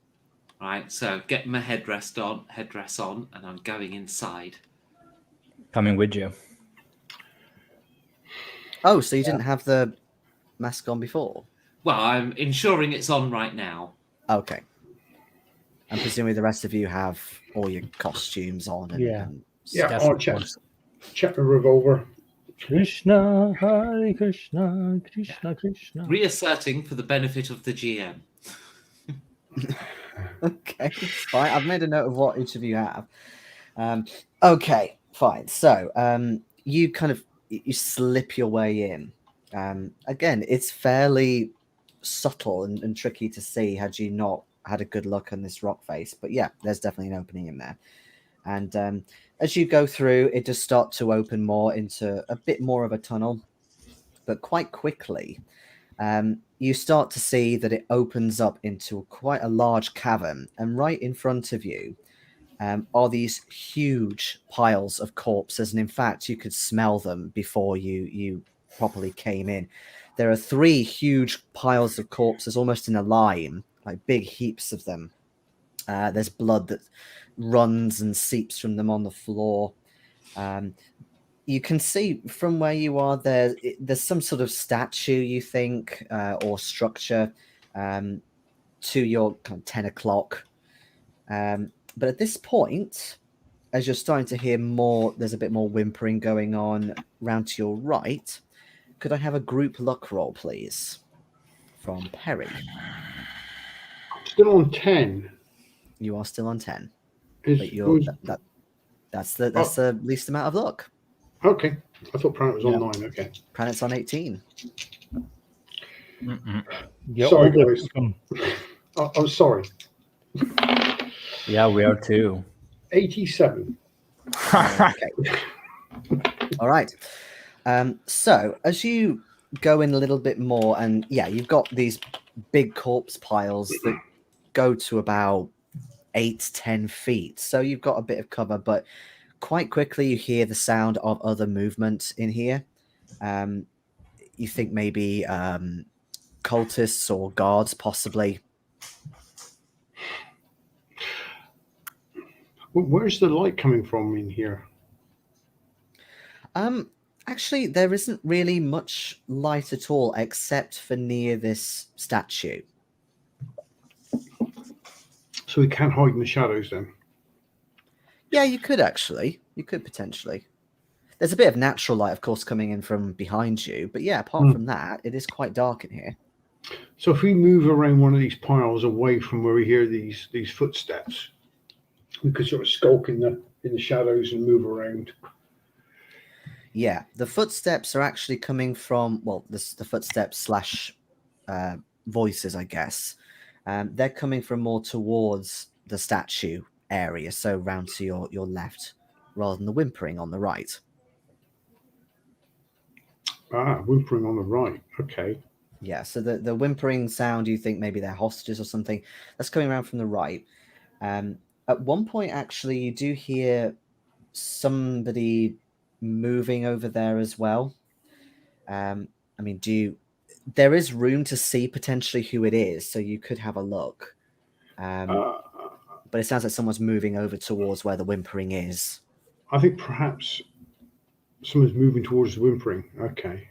I think we should probably try and see who's at the altar, but maybe move towards the whimpering as well. So if we can release people now and get them out, do you think outside?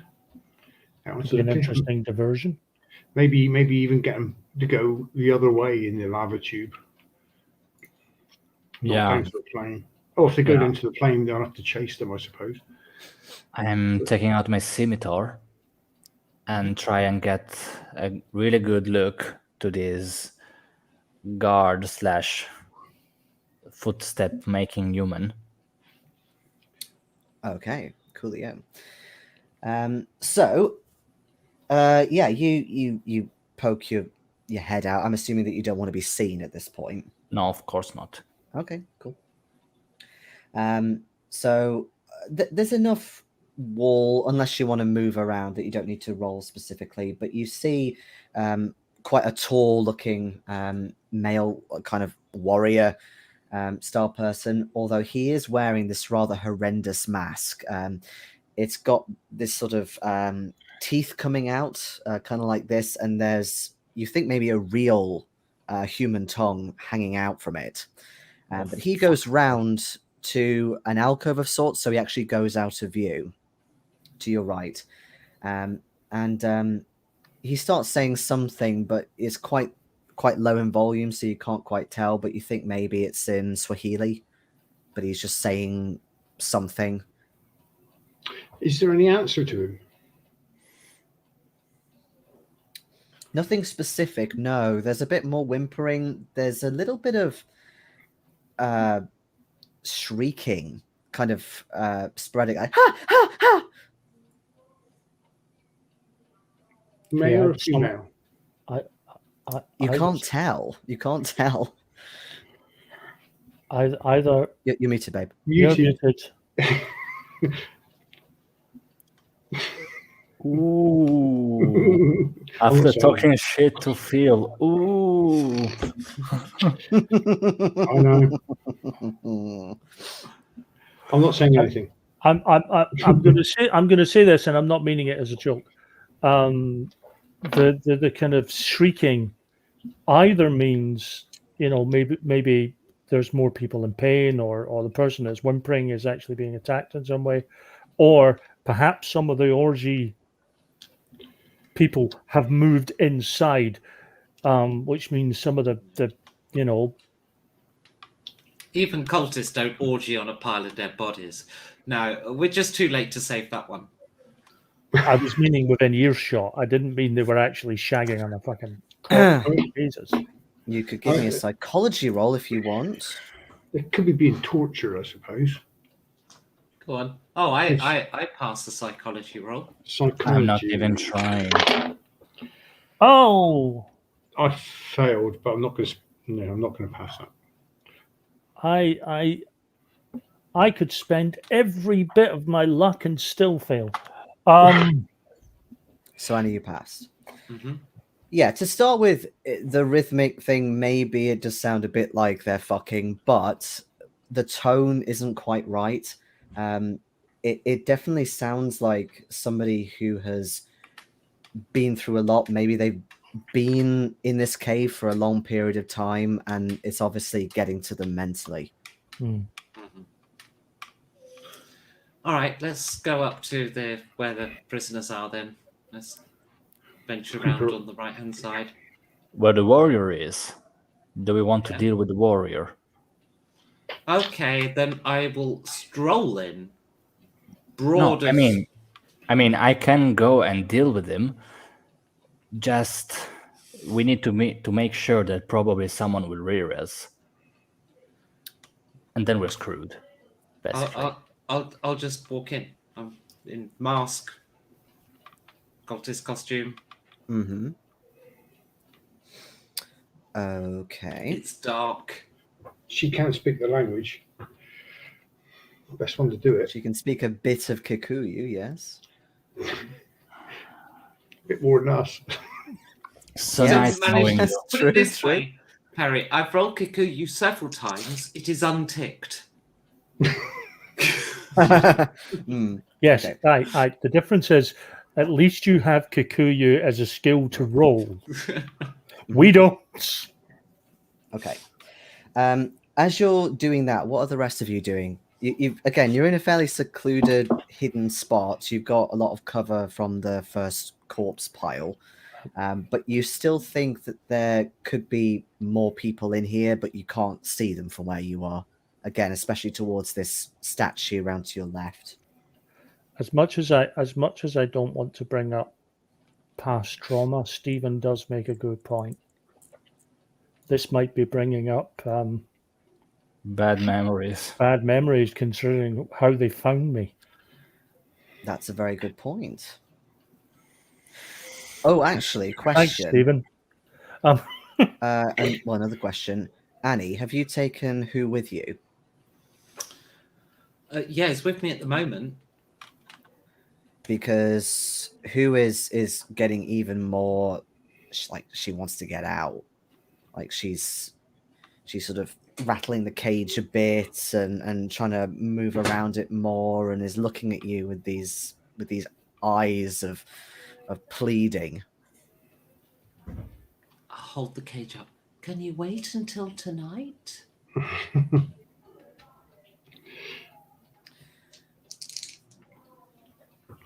I mean, she doesn't do anything, but she's obviously very nervous about this place and can really feel its evil coming off it. Okay, so you stride around to where this whimpering sound is coming from, and this warrior supposedly went. Can I have a luck roll from you, please, Annie? Oh, Collective I- breaths just went. Luck roll. I think everyone was worried you were about to say from the group. Yeah. No, just from Annie.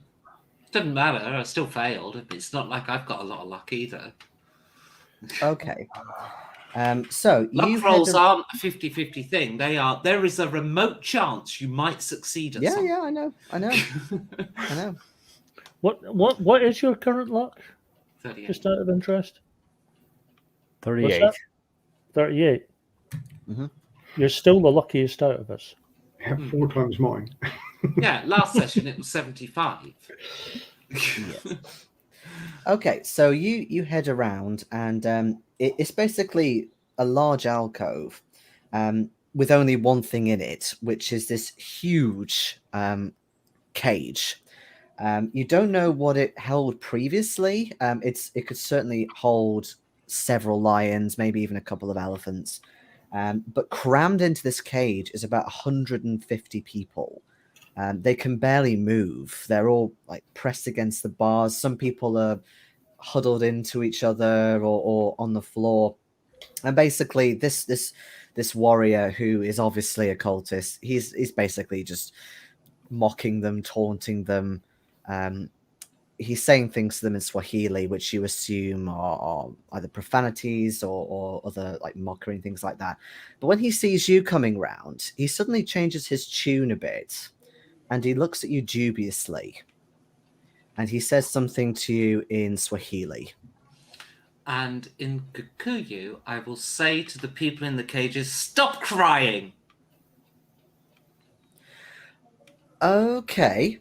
I mean, there are some people in there who you think could understand Kikuyu, maybe others who can't. There's various different creeds and colors in there. But okay, you could do that if you want. However, I believe you don't have any disguise skill or anything like acting, do you? No, but I am fully covered and it's dark.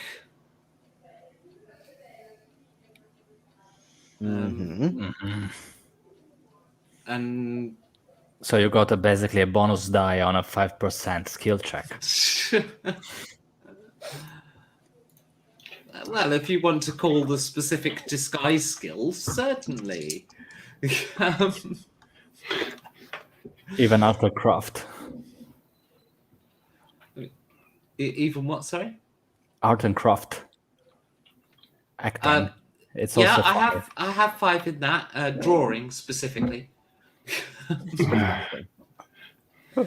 Well, in any case, you say it, and I'm happy for you to sound quite, intimidating or aggressive or whatever. And the people in the cage, they do, flinch back a little bit when you say that.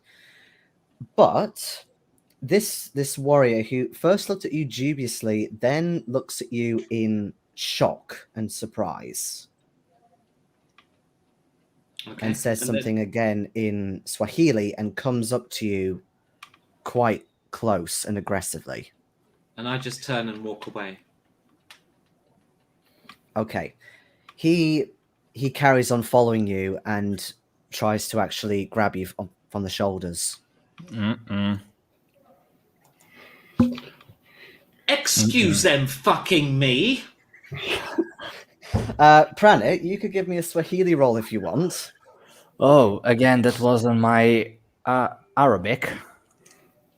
It's a quarter. Oh, fuck. I know it's not much, but you might get it. No, I didn't even get to my Arabic. No. Well, regardless, all of you can hear in his tone that... How do I say this without giving it away? You think that... Well, he seems to know for some reason that you're not a cultist, basically. Like he's shouting over to somewhere on near the statue. Oh bugger, we may have been rumbled. Okay. Well, if the excuse them fucking me didn't cause him to pause, then basically Quite I the have opposite. a choice of 2 actions. One is Okay. to release Chameleon. Mm-hmm. and the other is shooting him with the derringer. I'm jumping on him. I don't give a shit. Just smack him across the face. Yeah, I'll slap him. That's option 3. Charles, what are you doing? I'm going to head towards this cagey thing to see if I can open it in some way. Okay. Because quite frankly, I know what it's like to be in in a cage, and I don't like the idea of those poor bastards being in one. Mm-hmm. That's the cage around to the right, yeah? Yeah. Just a quick question. I know that you've left the soldiers further down the mountain. Have you left Sam with the soldiers, or is he with you? He's with the soldiers. Okay, that's what I thought, but I just wanted to double check. Mm-hmm. Right. Okay. Okay. So, right. So, what's your action was again, Annie? Which of those did you want to choose? I don't know. There's 3 options. I'm going to roll the dice. 1, 2, chameleon. 3, 4, derringer. 5, 6, a slap across the face. That's Okay. a cop die. I am going to just slap him across the face. So I'm keeping up my pretense, and I'm slapping him. Okay, you're slapping. Pranit, you're kind of doing some melee stuff. You're jumping on him, right? Mm-hmm. With my scimitar, though. Perry, you were going to do something similar, were you? I'm going to draw my pistol in my right Okay. hand and my bowie knife in the left. Okay. Right, given everything else that's happening, I may as well just shoot him. Because Okay. And Charles, you're going to try and move around to see because I realised that whilst everyone else made sure that they had their weapons with me, I've left my flipping revolver back at the hotel. All I've got is that big bloody staff. No, Steve, way less. Beside that. Way less. Well, I mean, just because we're drawing the weapons don't mean we have to use them. They go back in the holster as quickly as they came out. We're indoors. The people in the field won't hear it. No, it's the echo in the cave I'm worried about. There is that. Yeah, and hopefully at least the soldiers will. Let the guy with the sword deal with it. Okay, so we're going to sort of go into initiative, but other stuff is going to happen as well. Yes, Matteo, exactly. They've not got their orgy passes. So it just so happens that the guard is first because he has an initiative of 80.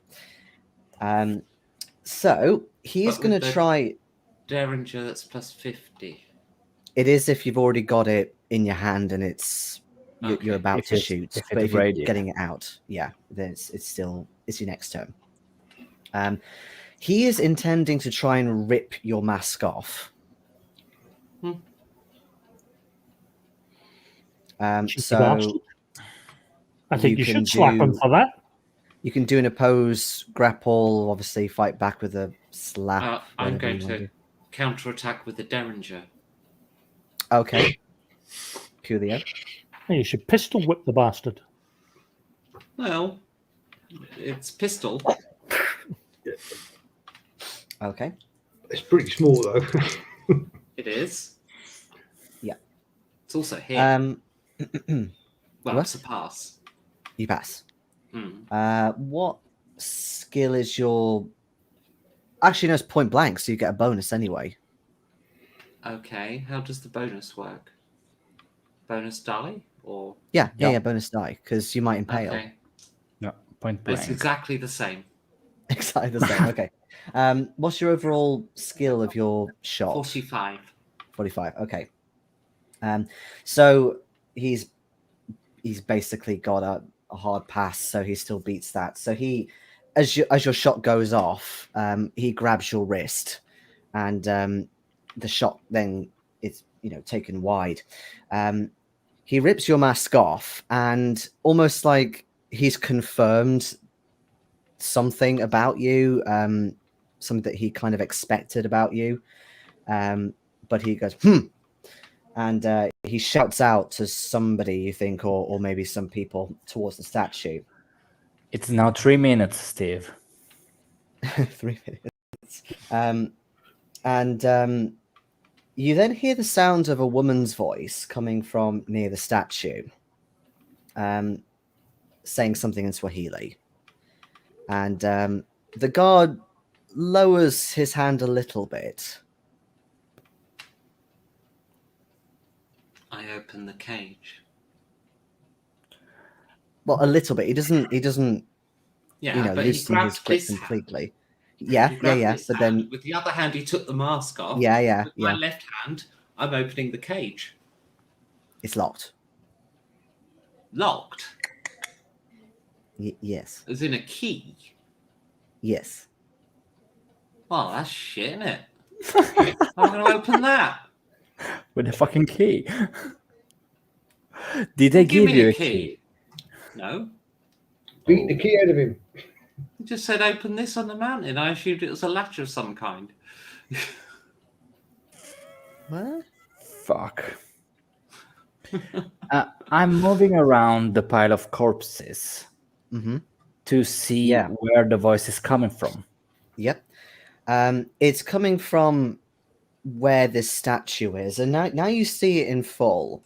The first thing you see, that there's this big idol, almost this big statue of this horrible tendrilled form that seems to be described as the bloody tongue, you think, with several huge mandibles coming out and protruding, and this massive red tongue coming out where its head should be.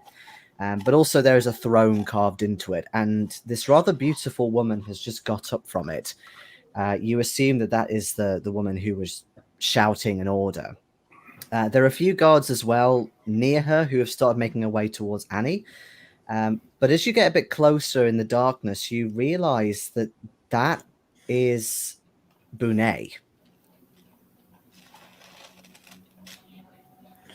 How do you say this? Oh shit, oh fuck, oh shit, oh fuck. I'm taking out my rifle. She's dressed in these very elaborate priestess robes. And she starts walking over to where Annie is. If you want to try and get your rifle out and so on. Can I just I'm say, doing it. Can I just say, Giorgio, that was very precisely and eloquently stated. Yeah. I would like to join you in a rousing chorus of "Oh shit, oh fuck, oh shit, oh fuck." Well, I'm taking out my rifle. I don't care. I'm doing it. Mm-hmm. Okay. Also, they Harry? already heard the bang going out of the Derringer, so yeah, I don't really care. Perry, are you changing your mind at this point? Are you still trying to get up to where this guy is? No, I all I did was draw my knife and my pistol, but I think I want to edge around the mound the other way to see what this other whimpering is. Well, there's only whimpering coming from the right near where Annie so I is. thought it was coming from the left as well. I thought it was. Yeah, apologies, that was my fault. I don't know why I said the left. The whimpering's all coming from the right, but then there were other noises coming from the left, which you realise this priestess and so on. I'll move up after Pranit then. I'll come in after Pranit. Okay. The two of you then, can you make me stealth rolls? Same for you as well, actually, Charles, at this point. I'm spending 1 point of luck to make it a pass. Okay. That is a hard pass. Ooh, okay. Guards on the left of me, whimpering on the right. Here I am, stuck in the middle with you. Okay, so the three of you remain unseen. Annie, you're rattling this cage and realizing that you need some sort of key to open it. And you see Bonet come more into view at this point, and then she starts speaking in English to you. And she looks at you with a strange curiosity and says, "Well, I did know that there were interested parties coming my way, but I did not expect them to be wearing Mdari's costume. While she's talking to me, that gives me an opportunity to do something. I'm going to read whatever's written on the side of the fly whisk out loud. I'm hoping that unlocks his fucking cage. Can I take aim at her fucking head? Not Yes, you Annie's, can. Bunay's. Yes, you can. You think that petty charm magic will work here? Absolutely not. Well, yeah, better than 1% chance of my lockpicking skill. Okay, so So oddly specific. very oddly specific. Okay, so she then outstretches her hands towards you, Annie. Nope. Hang on, I've not had my gun taken off me yet. No, you haven't. Can I try and get a shot off on her? She's Please. also got a very high initiative of 80. Okay. But my gun's There'll be already a counter shot, so As Yeah, soon but- as she tries to grasp Annie, I'd like to take a shot at my point of initiative, but I really want to do that before it's too late. Yeah. Okay. So again, if you're drawing your gun, you're still on your regular initiative, and We're she's still on the above first all of turn. you. Yeah, Yeah. you're still on the first turn. Okay. It's when it's in your hand where you get a plus 50, and absolutely you can go above. But at the minute, you haven't got it. All right. She, in terms of where she is, she's about 15 feet away from Annie, so she's not right next to her, but she's definitely come closer, away beyond the piles and stuff. And let's see, what is she going to do?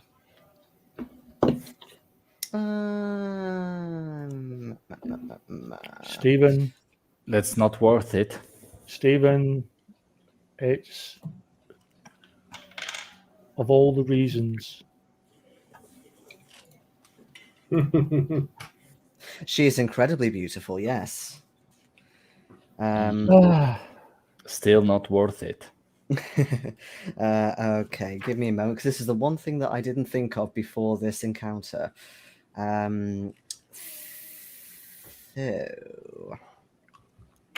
What kind of magic spell is burning Annie to a crisp? Let's see.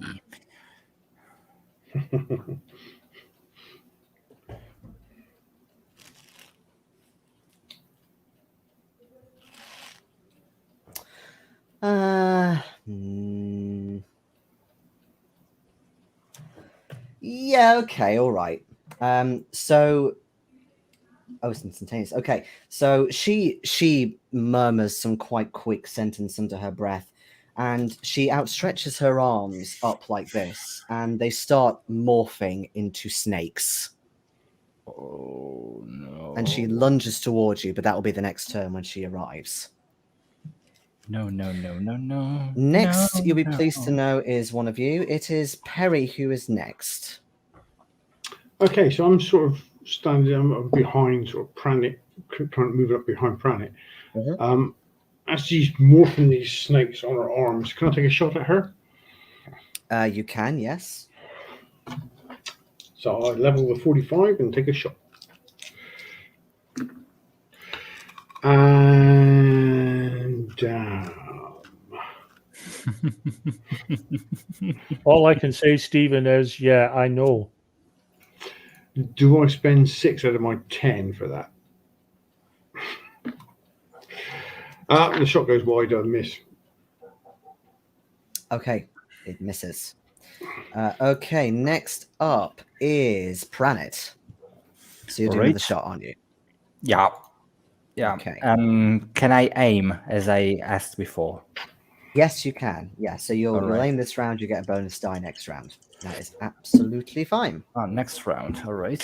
So I'm shooting with my rifle, which is a pass. Oh, well, if you're aiming, that means you're not shooting this round. That is what aiming is. So you can aim for no, this I'm not round aiming. and do that, No. or you can just shoot.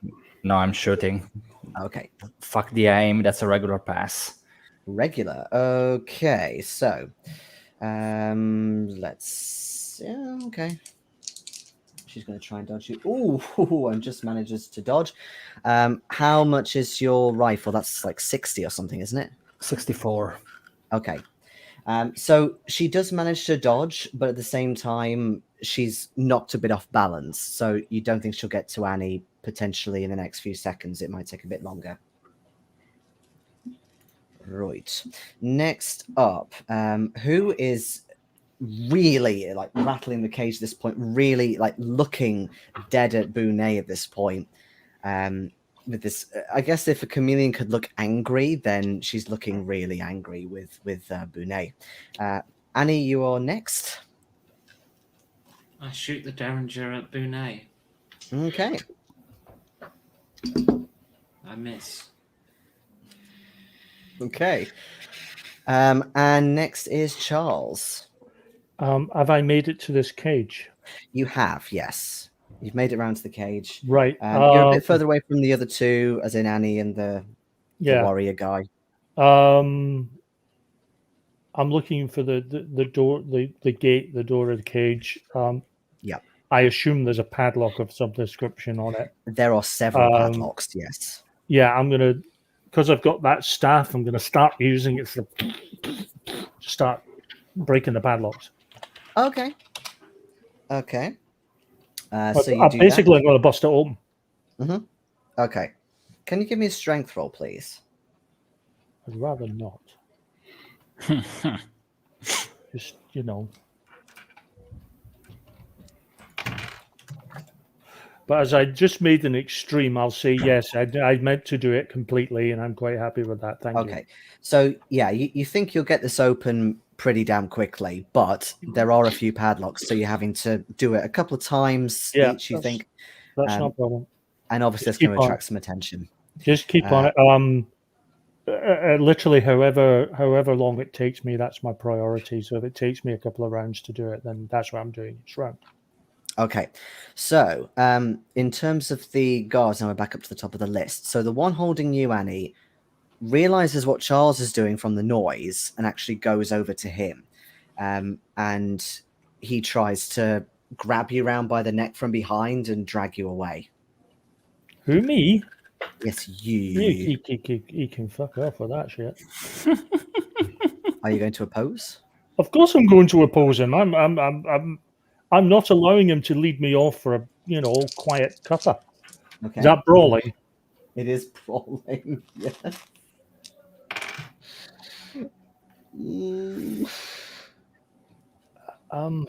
Yeah.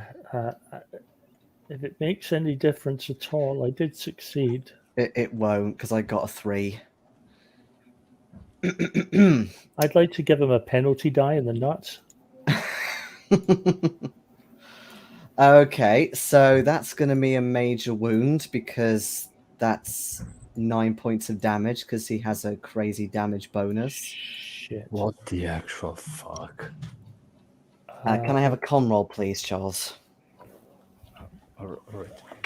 Just a sec. No. Okay, so you basically you get absolutely socketed in the cheekbone, and you start getting very dazed. Everything starts spinning, and you crumple to the floor. You can hear a little bit of rattling from behind you just as you drift out into unconsciousness. Oh no! You slink on the floor. Off with the first one. Off with the Not dead first yet. one. Yeah, kind of close though. Okay. Bonet is going to move over, but again, given she was knocked out of balance the last time, she's going to take longer. She's going to try, though, and lunge at you, Annie, from more of a distance away. But she's going to get a penalty for doing that because of how far away she is from you. I'm going to counterattack and use my bonus die. With your Derringer, yeah? Mm-hmm. Okay, no worries. Oh, the first roll was 0-1. Okay. Well, okay. What is Kill the your bitch. Yeah, what is your impale damage then? Like the damage on a Derringer is only 1d6, so I presume I'm just So 6 plus a d6. d6. Yeah. Can this be the bonus die? I'm afraid not. 7. Oof. Okay. Yeah. Okay. You still get her very, very, very well. So you get her right in the stomach in a very vulnerable area. Okay. I'm assuming she hasn't got as good a con as. Oh, okay, she does. Okay. So what I'll say is that she is still conscious. She's technically not taken a major wound, but I was trying to counter that with your critical. She is, however, going to be a bit disorientated. So she's struggling to keep the snakes materialized in her hands as she launches towards you. Okay, so we've got some more bodyguards as well coming around to where you all are, but they'll be with you next turn. Next up, it's still technically in order in terms of loaded weapons and so on. So that is going to be Perry next. I'm going to take another shot at the snake lady. The snake lady. Bunny. Nay, yes. Is that what she's reduced to now? Is that it? Snake lady. Hopefully she was reduced even more in a second. And that, what was my shoot? Handgun 50. 40, that's made it by 3. So it is a regular pass. Uh-huh. Okay. Oh my god, why am I rolling so well? Okay, so she, somehow, even though she kind of appeared disorientated, maybe she was actually fainting a little bit. And she actually dives into cover out of the way of your bullet easily. Oh, okay. She got a 5. I'm so sorry. Okay, next up is Pranit. I'm asking you a question, Jason, because I don't think I noted that out, but do I still have my bonus die? No. Okay, so I don't know how I used it. That's no problem. I'm shooting the witch bitch again. The witch bitch. Yes. Okay. Because priestess bitch doesn't have the same ring to it. Yeah. I think I'll say, given where you are, I think you're in point blank range as well now, so you can have a bonus. All right. Thank God. Let me see. I'm spending 3 points of luck and make it an hard pass. Oh, okay. Yes, you beat her. That is a hit. Oh. She once again tries to dive out of the way, but you anticipate it and you manage to get her one with your rifle. I may have to look something up in a moment. That's a 14. A 14? Yes. Then, yes, I will have to look up something. Bunny, bunny, bunny, bunny, bunny. Okay. Oh no. This isn't even my final form. Oh fuck, oh shit, oh fuck. Okay. Okay, so you definitely knock her unconscious. She is thrown back a bit into one of these corpse piles and hits her head. And she starts bleeding out. You think that she's going to be dead within the next couple of minutes or so. All right. However, there are still soldiers, well, not soldiers, but, guards in the area. So I'll still keep initiative for now. Who is looking a little bit more relaxed, but at the same time, given what she's just seen, she's like, please let me out. Well, I wish I could. Where is she actually? Well, in my other hand. Okay. Holding the cage with my left hand. Okay. So you why haven't you let her out? I stated I opened the cage. You said it's locked. I am so sorry. I thought you meant the big cage. Oh, because yeah, that's absolutely fine. I'm so sorry. That's why I was so confused and trying to read off the thing, thinking Yeah. it was some kind of cryptic spell That thing. makes more sense now because I'm thinking, well, yeah, the big cage is going to be locked. There's loads of hostages in it. I'm so sorry. I thought you were talking Well, about of the big course, one. that's locked. No, Wasn't and, expecting plus, 150 people to sit in there voluntarily with one guard. plus Annie knew somebody was already going towards it. Not that I'm there Okay. now. Okay, right. Let's retcon that then. So it's been a couple of rounds. So you've let her out of her cage, and as you kind of expected, actually, she starts growing. So first her shoulders, then her arms. She starts getting taller, and she grows into this horrendous monster that is a good 10, 15 feet high. Charles, And she roll a d10, please. You know. If I weren't unconscious, I'd probably go gaga at this point. although you will have to roll something for her. I don't think it's much though, so let me just check. I'm sorry, I really thought you meant the big cage, genuinely. Yes, so I didn't even think I was next to it. I'd walked away from it. well, that's what I was a bit confused about. Okay, can you all make me sanity rolls, please? I'm not making a sanity roll. I am refusing on the grounds of unconsciousness. That's a good point. Failed badly. Passed. Okay, so those of you who passed lose 1, and Annie, you lose 3. You weren't quite expecting her to grow so huge into such a monstrosity, and for a while, you're worried that she's going to eventually go. I'm losing 3 as well. Pranit means 3. Oh, I failed. thought. Oh, apologies. I thought you said that it was just Annie who failed. That explains the confusion because I passed. Yeah. I'm like, why am I losing more? Even though I absolutely did expect that, and I passed. And you've mentioned it I every was episode like- since you got it. Oh, for fuck's sake. I'm blaming the fact I've got one monitor for this confusion. Okay, there's a lot of stuff I'm looking at once. Okay, right. Whoever fails loses 3. Thank you, Jason. You're welcome. Yes, Kitty, exactly. Oh dear, it's not my Yeah. night. Someone is sleeping on the sofa tonight. Steve's got it nailed. Possibly me. Okay, so but yeah, basically, who in her initiative, she goes off towards a couple of the other warriors that have been coming along, and she goes for one. She brings out this huge tongue, almost like a giant frog or something like that. I believe she'll still have to roll for that, but okay.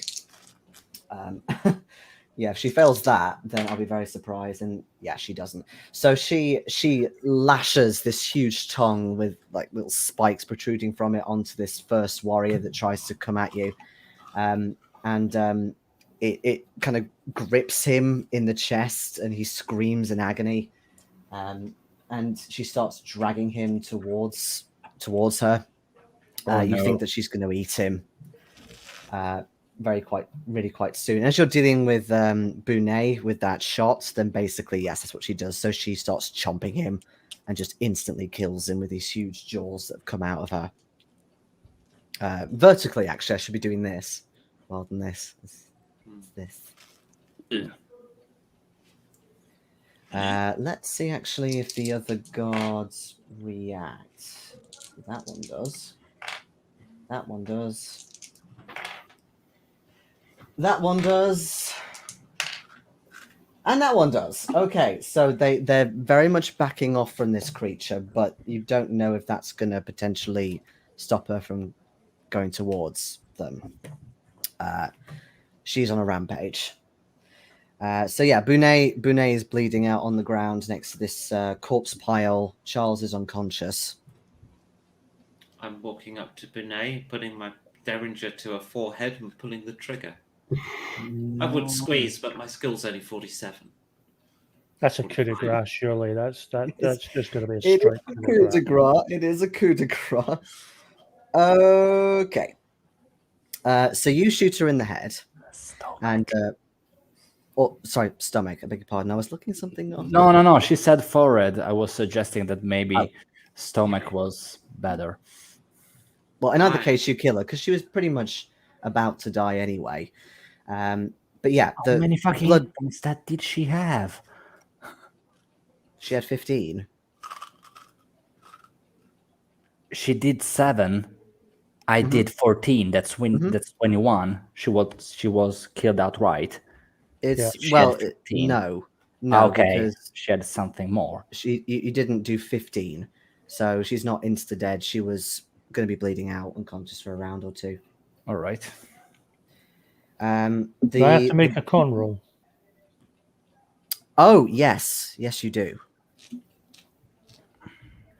I think possibly my hit points might have, my damage might have been 0, Pranit, on account that everything I do tonight is failing. Fail.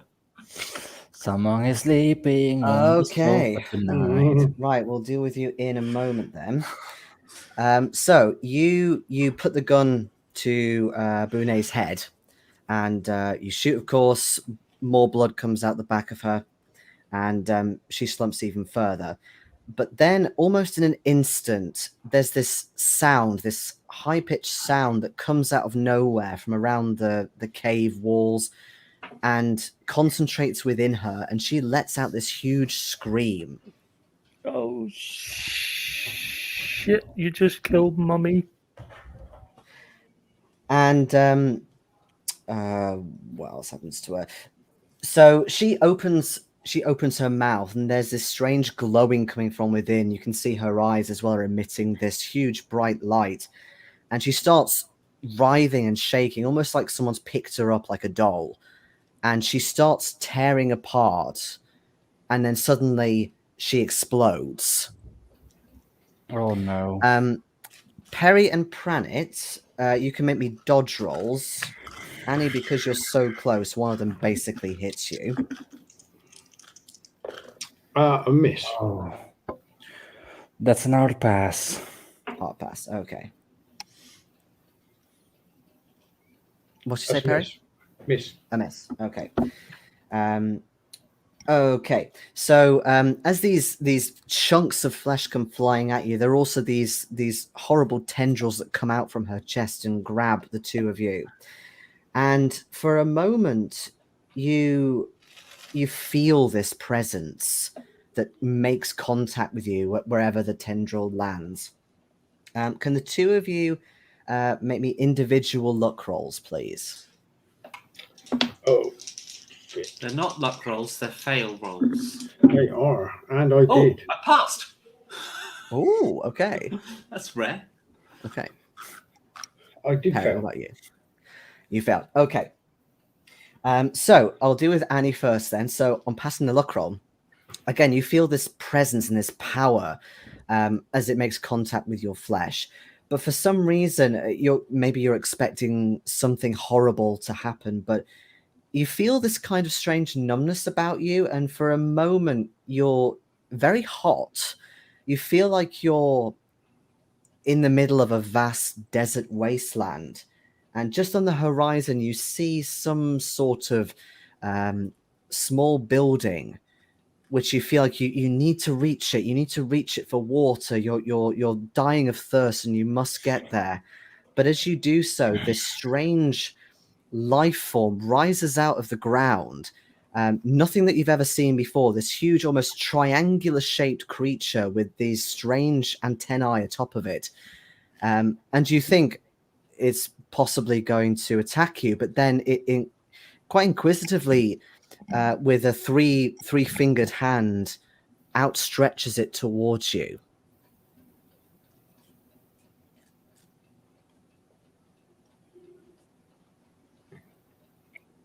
Okay. This is my what the fuck is going on face. I assume this is a gigantic creature, so is it? Yeah, it's gigantic. Yeah. Okay. So what happens next? I'm guessing it does something with this, or does it just hold its hand out? Well, it's holding it out towards you. Okay. Well, I'm just standing there like a lemon because I have no frigging clue what's happening or what that Okay. is. Okay. All right. As for Perry, what happens to you? Again, you feel this searing power erupt through your veins as it gets you either in the chest or the arm or what have you. You feel your burning wounds flare as well, but then you feel moist, not cold though. You're not wet or stop it. You don't feel like you're cold or catching a chill out in the rain. You're kind of warm. And you're not quite sure where you are actually. It feels kind of gooey around you. And you can move a little bit. And you realize you're kind of in something, but somehow you're still breathing. You don't know how though, because surely you wouldn't be able to breathe. There's too much fluid around you, and it's very, very warm.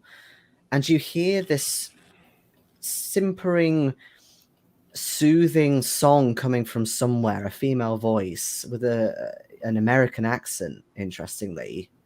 You don't know if it's your mother or something like that.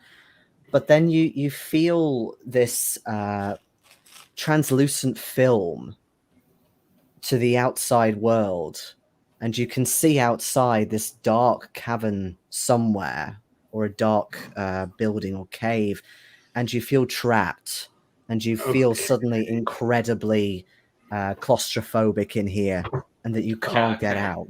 He's I'll being start bored. struggling then. What the hell's happening to me?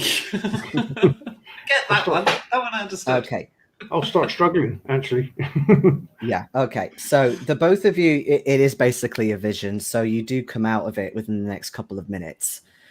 However, Perry, can you make me a sanity roll for that, please? I can. And that is a easy pass. Okay. So somehow you only lose one sanity point. But I don't get what this triangle creature is. Who are you? What do you want? Where am I? Why am I not inside a mountain cave?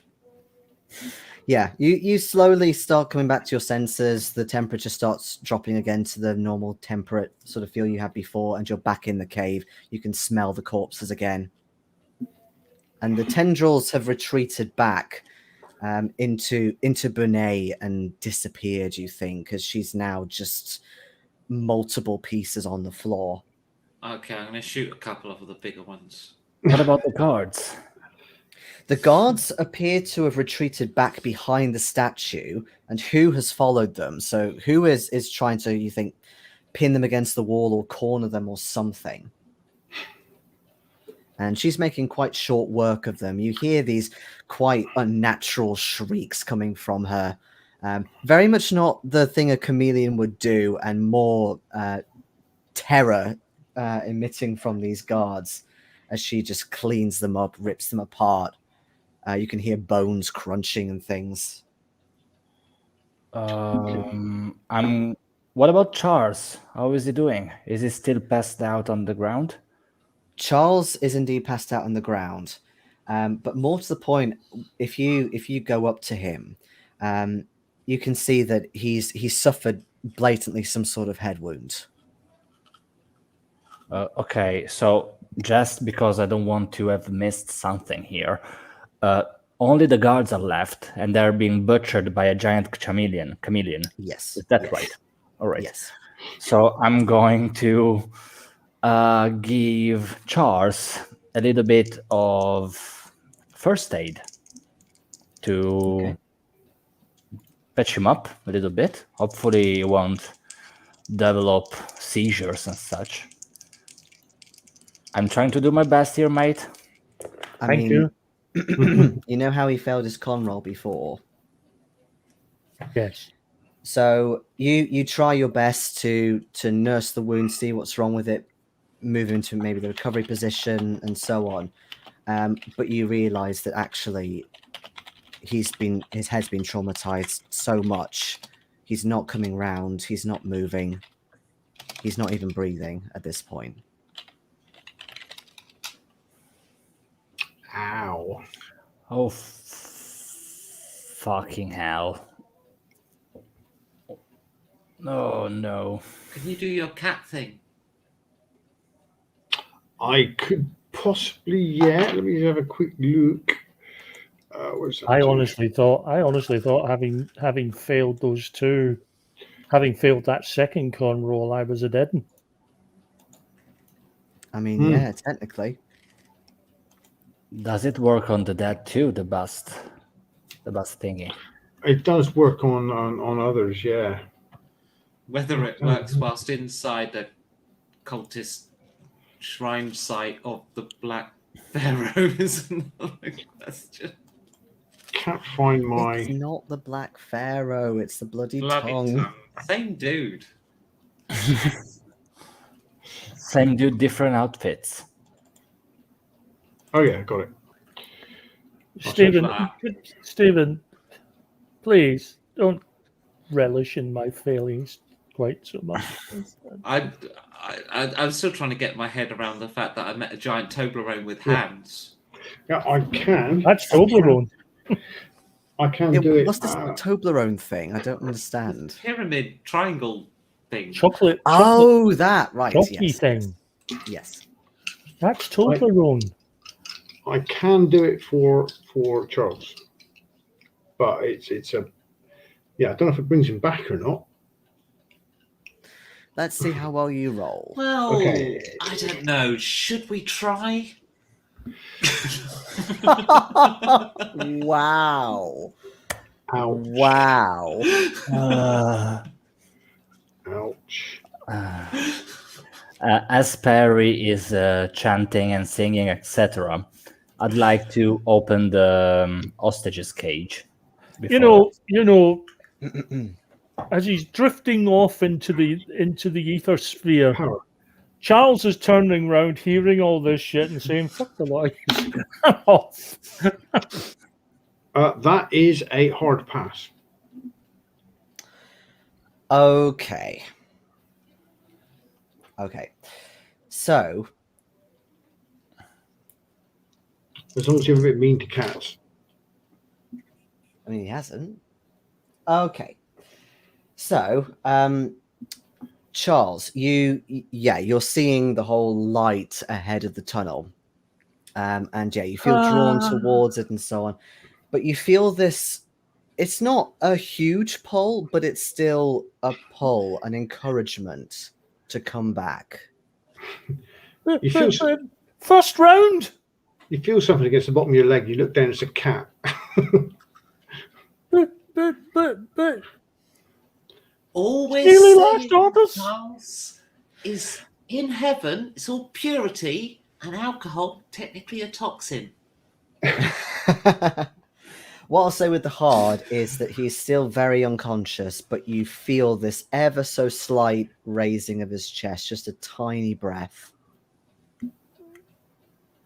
So to get to slap him now, do we?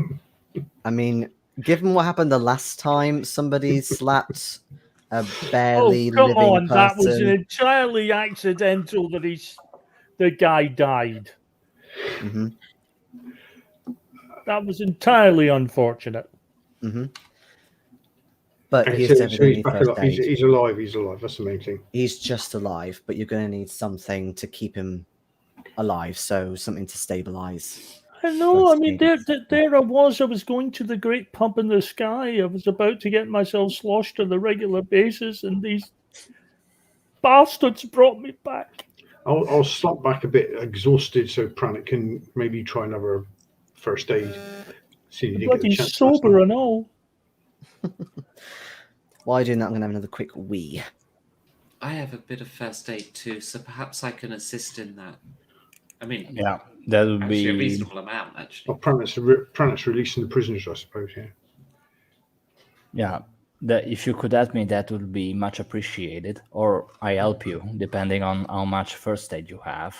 Well, on a scale of 1 to 100, I'd say I'm somewhere around a 54 exactly. 54. Thing I'm is, matching you. thing is, even if you guys bring me around, I'm going to be like barely walking. I'm going to have to probably get carried out of this fucking place.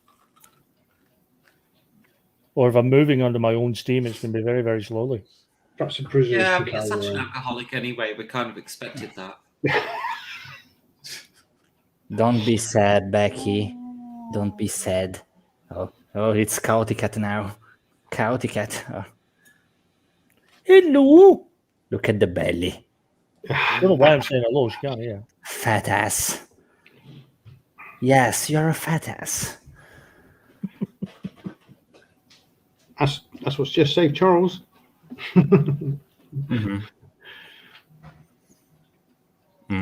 So when I logged off briefly before, it's because she was running up and down the sofa, but she hasn't really mastered her parkour skills yet. So she jumped on my girlfriend desk, flipping a box full of molds for dice making all around the living room. Yes. This dumb ass. And I'm sorry, I've been waiting to find some way of getting that joke in, and I finally found a way to get that. No. The distillery in the sky. My joke was they are reaping what they sow. Fate has brought that monstrous wrath upon the cultists. It's a karma chameleon. I'm going to try first aiding Charles, first and aid, Pranit okay. is assisting. Okay. Bonus. We definitely need the bonus. And with the bonus, we succeed. A bonus die made a difference, people. Whoa! Amazing! It's like that's what they were for. Okay, so Charles, you are stabilized. You are on 1 hit point, but yes, you do have a major wound. Not that though. No, not yet. You were snatched from the jaws of death, or rather your eternal distillery. Basically, Valhalla. You missed Valhalla. No mead for you. Bastard.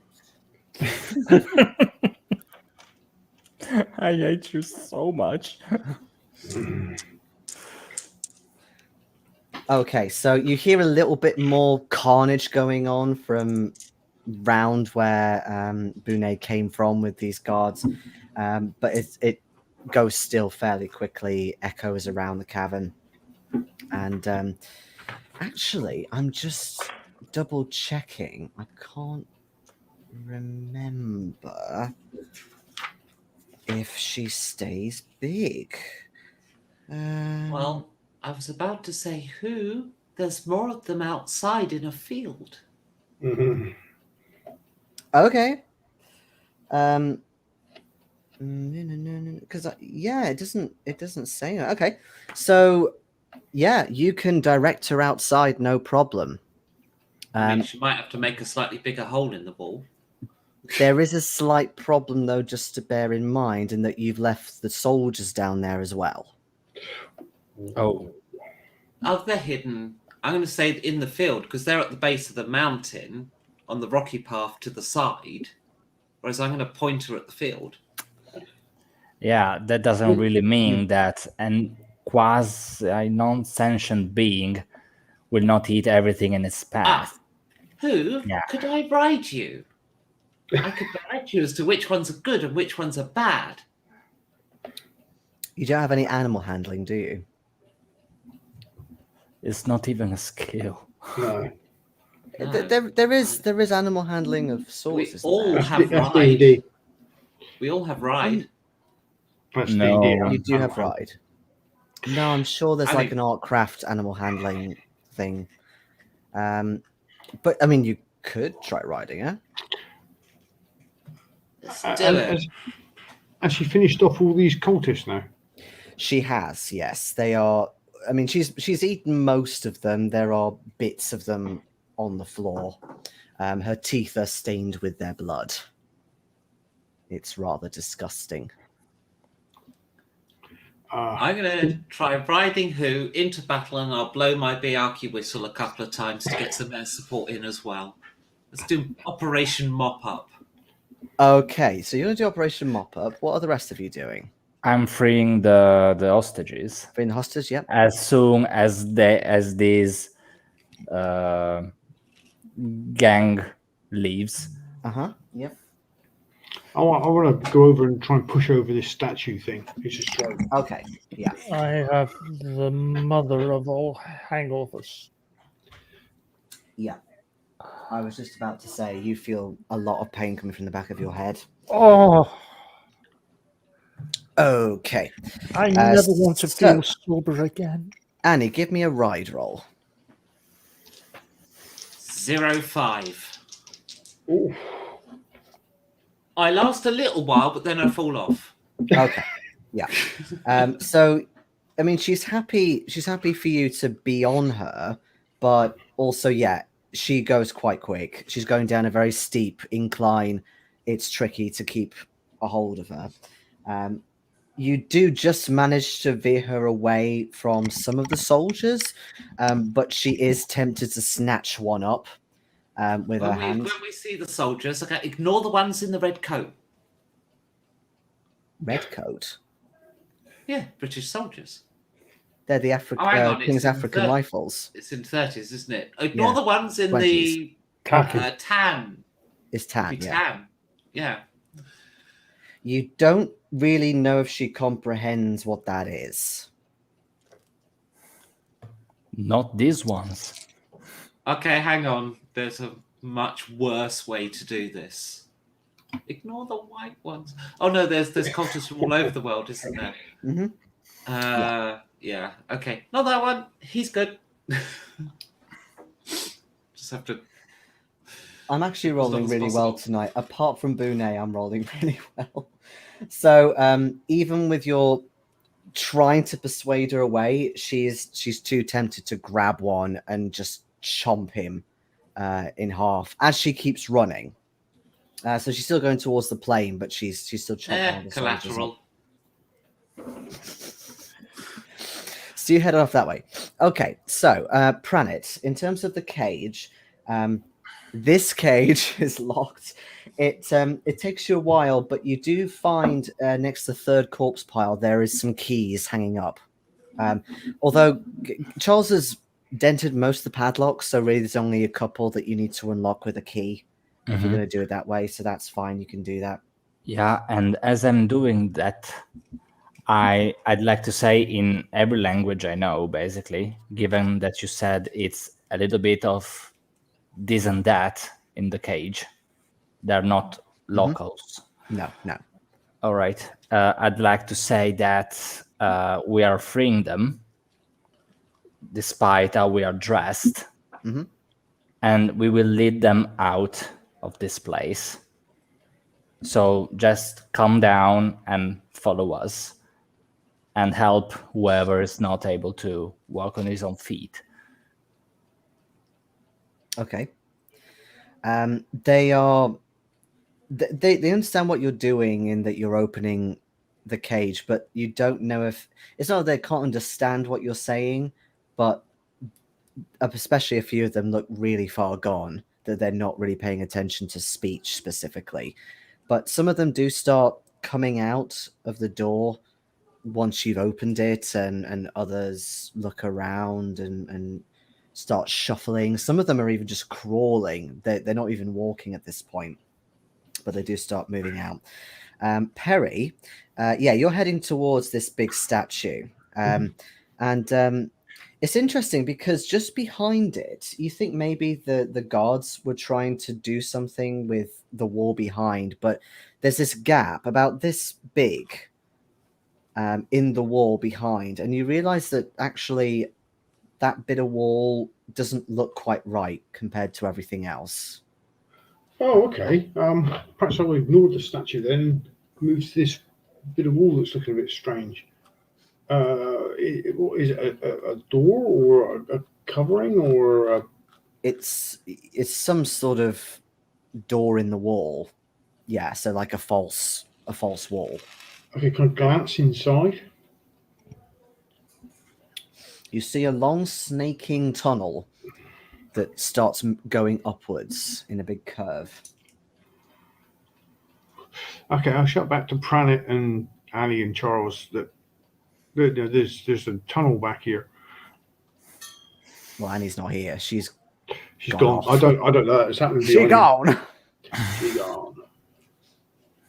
Well, there's a tunnel back here. as soon as everything is out of everyone is out of the cave, Mhm. I take out my rifle and I assume proceed along the tunnel. I would like to reload before I enter.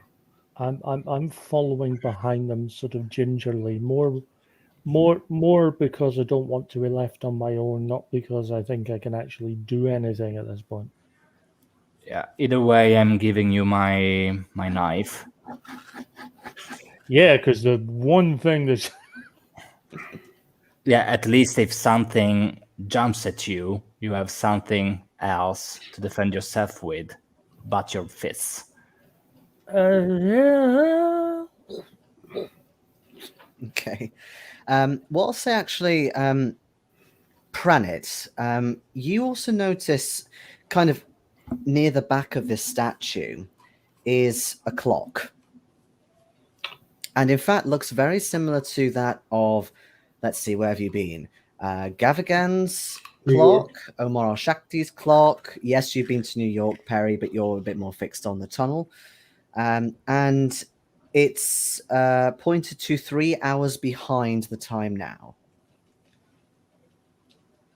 No. We've got 3 hours.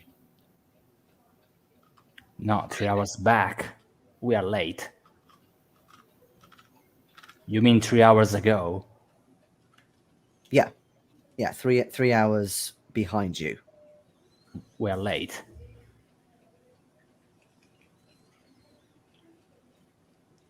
Again. Well, surely if it's 3 hours ago, it hasn't happened yet. You can make me idea rolls. Yes, I'm doing Bloody it. good move. Is that education, isn't it? No, that's it's fine. intelligence. No, it's intelligence. I got What? a We're in regular East- pass. We're That's a in regular East pass. Africa, so isn't that just the time in London? It's London time, yes. Yeah. So this was GMT. set. And It's because So they that's- want an exact midnight in the middle of the planet, according to the British government. That's a pass for me. So we're 3 hours behind. is it the same time of Gavigan's clock? Yeah, they all line up to the same time zone.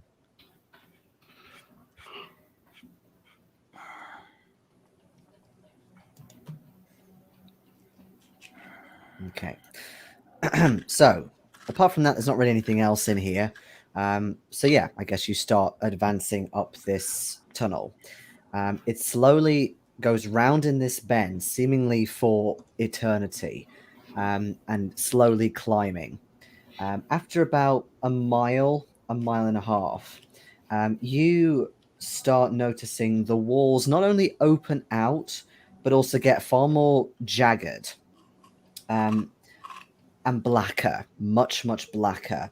There are these little lights appearing from places on the floor, on the walls. You don't quite know where exactly. It's not like a lantern or a normal light source. It's really strange how it's this sort of slightly limeish green light emitting from seemingly nowhere. And you get into this huge cavern, very different though from the one that you've just been in terms of shape and perimeter. There's lots of jagged branches coming off this, and the walls they're almost fluid in how they appear. they're still rock, but at the same time, there's this strange malleableness to them. And also there are these huge pillars that presumably support the ceiling and so on that's far above you. And they are these huge tendril-shaped pillars that almost move and shift in the darkness. There are various things in here, including quite a large altar in the center. But before you can really take in what's here, you hear the sound of singing of an American woman, very much like you were hearing in your strange moment, Perry. Oh, that And sounds familiar. it's coming from further inside this chamber, this huge chamber, beyond some horrible looking pits of sorts and up these huge steps to maybe another throne or something like that. My rifle is readied Okay. and loaded. I grab Pranit's arm and say, perhaps we didn't find this tunnel. My knife, I've got my loaded knife as well. Okay. As you head up, and Why it's never flowers and sunshine and butterflies? Why? As you head up, you've got your weapons armed and so on. It's almost like a big dais of sorts. It's very wide, lots of steps heading up. And as you get closer, you start hearing some of the words of this song. It cost me a lot, but there's one thing that I've got. It's my man. And it's this very creepy, distant sounding tune about this amazing man of hers, whoever that may be. Who knows? But as you reach the top, you realize exactly who's been singing this tune. Basically, the first thing you see in her horrible state, you think what used to be Hypatia Masters. Her face is still roughly the same as it was in her photos, but there's lots of wrinkles now, all in her cheeks. But protruding out, not only in her belly but her thighs, covering a lot of her flesh, is this huge, pulsating, bulbous thing that you think is actually inside her. You can see these glowing eyes coming out from the membrane of her skin in her stomach and her uterus area, and she is sprawled on this dais, barely able to move. And she looks up at you with these incredibly vacant eyes. She's just singing away to herself this lovely, nostalgic feeling of what home was at some point several years ago. But now she has become this terrible form, this terrible vessel for this creature. And you see part of her membrane actually stretch further a bit as you come up to meet her, as if it's about to be born. And that is where we're going to end tonight's session. Oh. Freak you, mate. Why now? Fuck. So just so we're sure, the next session will start with me going absolutely doolally. Mental, yes. Depends if you pass or fail or not. But yeah. Fuck. We've just seen a really horrific thing. Oh, there'll be Sanity Rolls coming, Steve. Don't worry. About the next week, same time. Damn it. I was supposed to do a recap next week. Same bat time, same bat channel.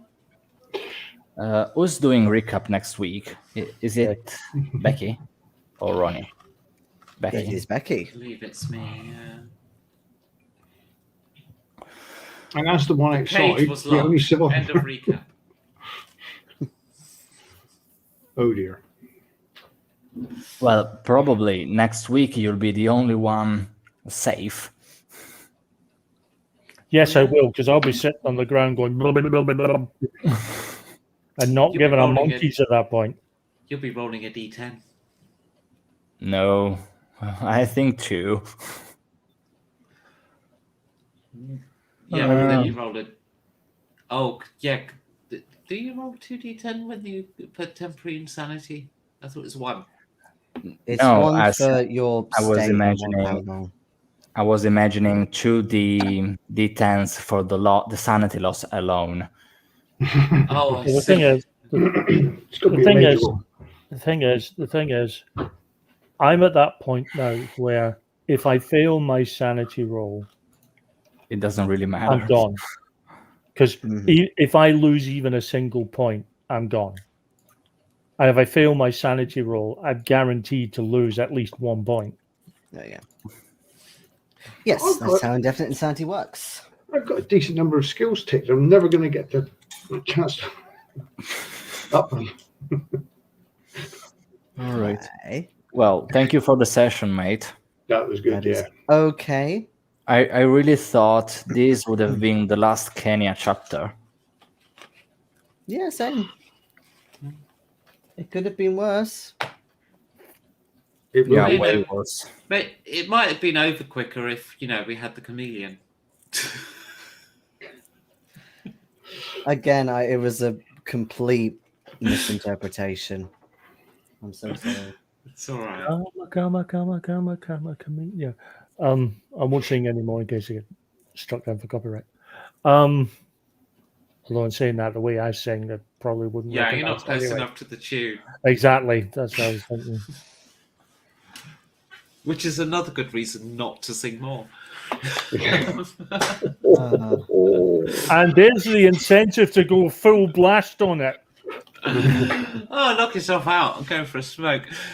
Yep, I can see 2 of you want to go for a cig. So yeah, let's end Yeah. the broadcast there. And thank you, Matteo and Steve, for watching. Yeah. Hope you enjoyed that. Cheers, especially the Thank last bit. you. Yeah, Catch We'll you see later. you Bye. next time. Bye bye. Bye.